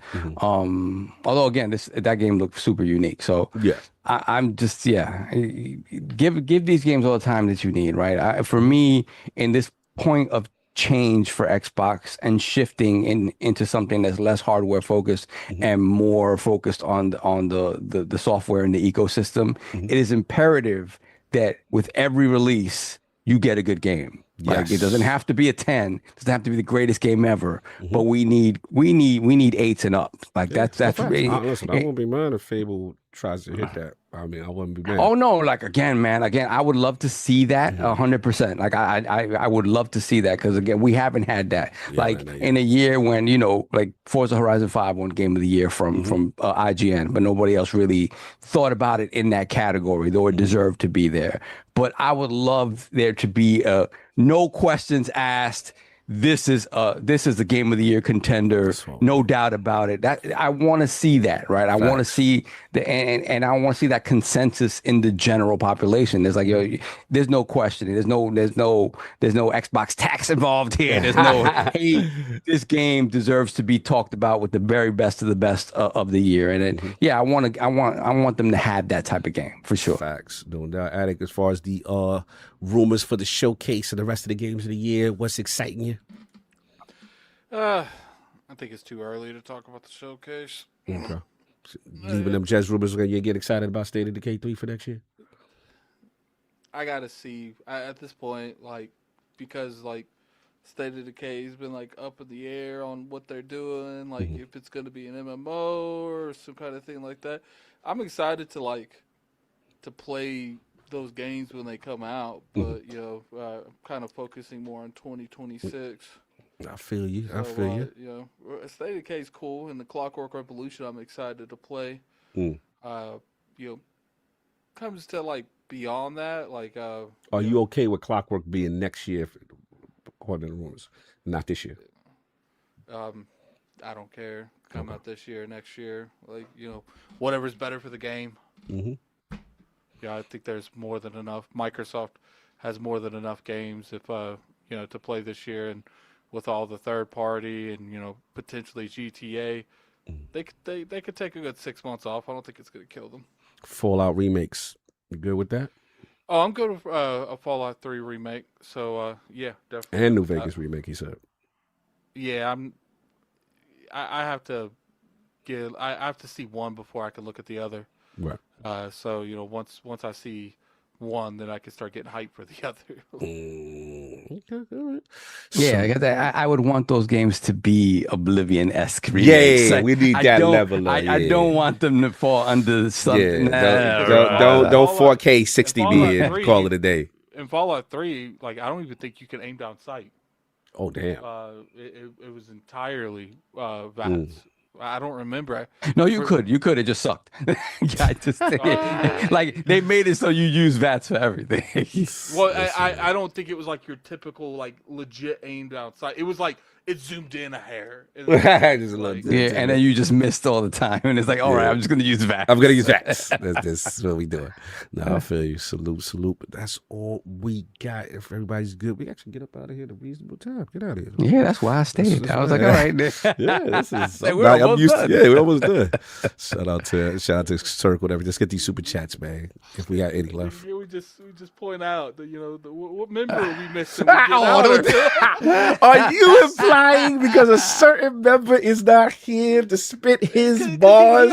Like it's not spitting his bars. It's like how he be looking on the podcast. Like the moment someone says anything he don't agree with. you could be accused of that too. Come on now. I just don't speak. Like he speaks but doesn't speak. Why he gotta fold his arms and do that face you made though? What was with the arms and the face? I don't do that. That's what I normally do in general. Like no, I'm saying your imitation of him. Why that's the king imitation? Acting like I'm just gonna sit here and look at that and not say nothing. Like you ain't feeling his disagreeable nature. Oh man, y'all funny. Oh, somebody messy in chat, Connor. They ain't messy. I see what y'all trying to do. Y'all trying to cause dissension. I see what you doing, Connor Artistic. I see what's going on. Oh, that's the homie. King Tex. Yeah, King Tex. That's the homie that solo leveling. Remember, Attic? Oh yeah, that's the homie. Yeah. Why don't you say real quick about your solo leveling experience? Oh, let's get the super chats and then I'll get to the solo leveling bars. Okay, hold on. We get 250 likes by the end of the podcast. I'll release the next one today. Let me see. Okay. Let me see. Likes. I roll back a little bit. There's definitely 60 of you to hit that. We got Hamish K, $2 super chat. Fable all day. Fable all day. I hope y'all are well. Likewise, man. Nice. Yes, Fable. Salute, Hamish. He got a rule. Like he always sends me Halo clips. I was like, you gonna send me other games you're interested in, bro. Like I love the Halo stuff, but he said, no, God, I like other games too. All right, cool. You talk about other games. There we go. Then we have Donna Taku, $5 super chat. I'm sure Fable will be a great game, but I need them to show why it's a great Fable and not The Witcher 3. Yeah, for sure. Like it has to. You could do both. Yeah, because I think The Witcher 3 is in and of itself distinct from Fable in terms of tone, right? So yeah, I think it's just a matter of to hit it. I want a Fable Witcher size scale, not tone or anything. The Witcher size scale, that'd be amazing. Scalability. The scalability and then the minutia and detail of the world is what Attic really wants them to expand on. Yeah. But also, Breath of the Wild is as Zelda as it gets. I agree with you. I know Attic does not agree. Does not agree with I agree with you. Not even a little bit. Yeah, Attic does not agree with you. Then we got the Iron Rook, $2 super chat. Forte controller is assembled by employee of the month. Fact. He has his own. He got his own joint. Got slave labor. Yeah, got his name on it. GameStop logo. You already know. There we have Grape Mongoose, $2 super chat. Forte is full of a poop emoji. That's correct. Well, we got to the truth all of a sudden. After I replaced my first, he took one time. He took so long. The podcast over. I know he not used to us being short. Yeah, that's true. The only reason to be good. Then we have Lieutenant Hulk, member for 11 months. Lord Braun, sorry, bro. I bought 5 Elite. Elite 2s this generation. Thank you. The build is horrible. Thank you. Bro, Tell the truth. My Halo Infinite green one is still in the box, bro. And I'll take it out at some point, but I know it's just going to bro. That's the one that broke my heart. I had to say I loved it so much. I sent it to repair. Wow. Came back and it's still messed up again. I was like, I can't with this build quality, bro. And I love that green joint. Yeah. With the 117 nice. On it. Yeah. That was my favorite Elite. I'm like, man, don't get me started. Anyway, continue. Then we have the Iron Rook once again, $2 super chat. Cog, that roof could have saved you from Depends. You're stupid. Then we have Champagne Supernova, $5 super chat. Cog, there's a shake weight like gear at CES that you need to cover, like IGN. Oh yeah, I saw We that need thing. you to point that camera down and show us your That beast thing looked reincarnation. wild. Yo, But to be fair, you had to override the settings or something. Like it didn't. Chill. Did you see? It Did y'all didn't know what he shake weight talking like about? that. That is I not a haven't seen shake it. weight. I know what he doing. This is a pleasure activity device that they had the nerve to showcase. I go front. Even IGN I was surprised IGN even covered it, and at the end they start bust out laughing with this thing. It's ridiculous. But yeah, you messy. I know what you're doing. That's funny. Then we have, let me see. Yeah, he said point that camera down and show us your beast of reincarnation. Yo. Savagery. Damn. Seize him. Seize that man. Then we have Champagne Supernova again, $5 super chat. Given last year's ninja games didn't win any awards, do we agree with Cog that the ninja genre is done and any future game should get canceled? Jesus, relax yourself. It was you. Now, look, I get a break. Look, just because they didn't win like awards doesn't mean that they got nominated. They got nominated, man. People don't realize how many games come out every year. You get nominated, Bruh, we got like people only look at the victors. Yeah, that's what they act like everything else. Yeah, you ain't gonna do no ninja slander over here, baby. We do need Tenchu back though. Let's get this. And by the way, we gotta get Tenchu. I heard rumors about that. Yeah, I heard rumors about that. I forgot to do one of the president. Hold on, and then the what you call it? Shinobi's coming out with the DLC with all the bosses. Oh, yeah, we get more ninja all over. More ninja. Yeah, facts. Continue. Facts. And if we get Splinter Cell, oh my god. Oh, it's all. More ninjas. Let me see. Donna Taco, $5 super chat. Game Freak confirmed that Beast of Reincarnation is a Souls-like. I have no hype for it, but hopefully they prove me wrong. Yeah, they need to start getting. I mean, again, when you look at the other games of that ilk that have come out, like I get it being a Souls-like, but yeah, I do think at some point, like with Elden Ring, From figured it out where it's like they made it accessible for everybody, right? So despite still it probably being one of their hardest, if not their hardest game. So. Yeah, we'll see because again, by making it that, you obviously garner interest from a certain type of gamer, but you also turn off a certain type of gamer. So we'll see. We have Karn Artistic, $20 super chat. Awesome. Number one, topics are flowing smoothly again. I wonder why. Hey, wink, wink. Two, don't do that. Cog reanimate drawn out through monologues like in Solo Leveling. You get used to it. Don't let it stop you from the good parts. Yes. No, I get it. It's just, they be doing a lot sometimes, and I'm like, can we get on with it? Like, I get it. But in Solo Leveling, I have to admit, it's minimal comparison to them other joints. Like Naruto, oh god, them sorcerers be rambling. It's a lot of bloviating. Yeah, bloviating. Like, at least they get to it in Solo Leveling. That's what I like. But yeah. Then we have number 3, Saab. Welcome back, brother. Blessings. Thank you for being sequestered. Yes, I didn't think I was prepared. I was like, he's not gonna be here today. Yeah. Then we have the Silver Squire, $2 super chat. Damn, King joined there for a second. He did? Did King join for a minute? No. Oh, okay. Okay. Don't go confusing other black men as they join. Don't do that to the King just because somebody black joined and I saw King for a second. No, you didn't. I'm messing with you, brother. I'm messing with you. We are caught up. All right, no doubt. Let's get up out of here.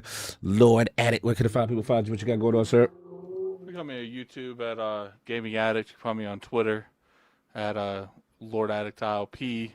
My streaming channel, Addict Arena. I'm going to be streaming Village this week. I've never played Village. I played like 10 minutes and dropped it. So hopefully... I'm in a Resident Evil mood, and the next week, I guess I'm going to play Fable. So I might play Fable this week if I beat Resident Evil sooner than I think. Fable before the Fable. Look into that. We're going to be sending you guys over to Lock when we end the show. All right, no doubt. Lord Saab, good to see you, brother. Glad you got back safe. Brother. Where can people find you? What you got going on? Yeah, just back to work tomorrow, right? Back to the grind. So we'll see when I find time for gaming. But Yeah, I need to finish up Cosmic Invasion. I want to get back into Metroid Prime 4 because I only took my ROG with me. I didn't take my Switch with me, which if I had taken it, I probably would have had more time with Metroid, obviously. But yeah, much like Addict, like I'm in the mood to go back to Fable.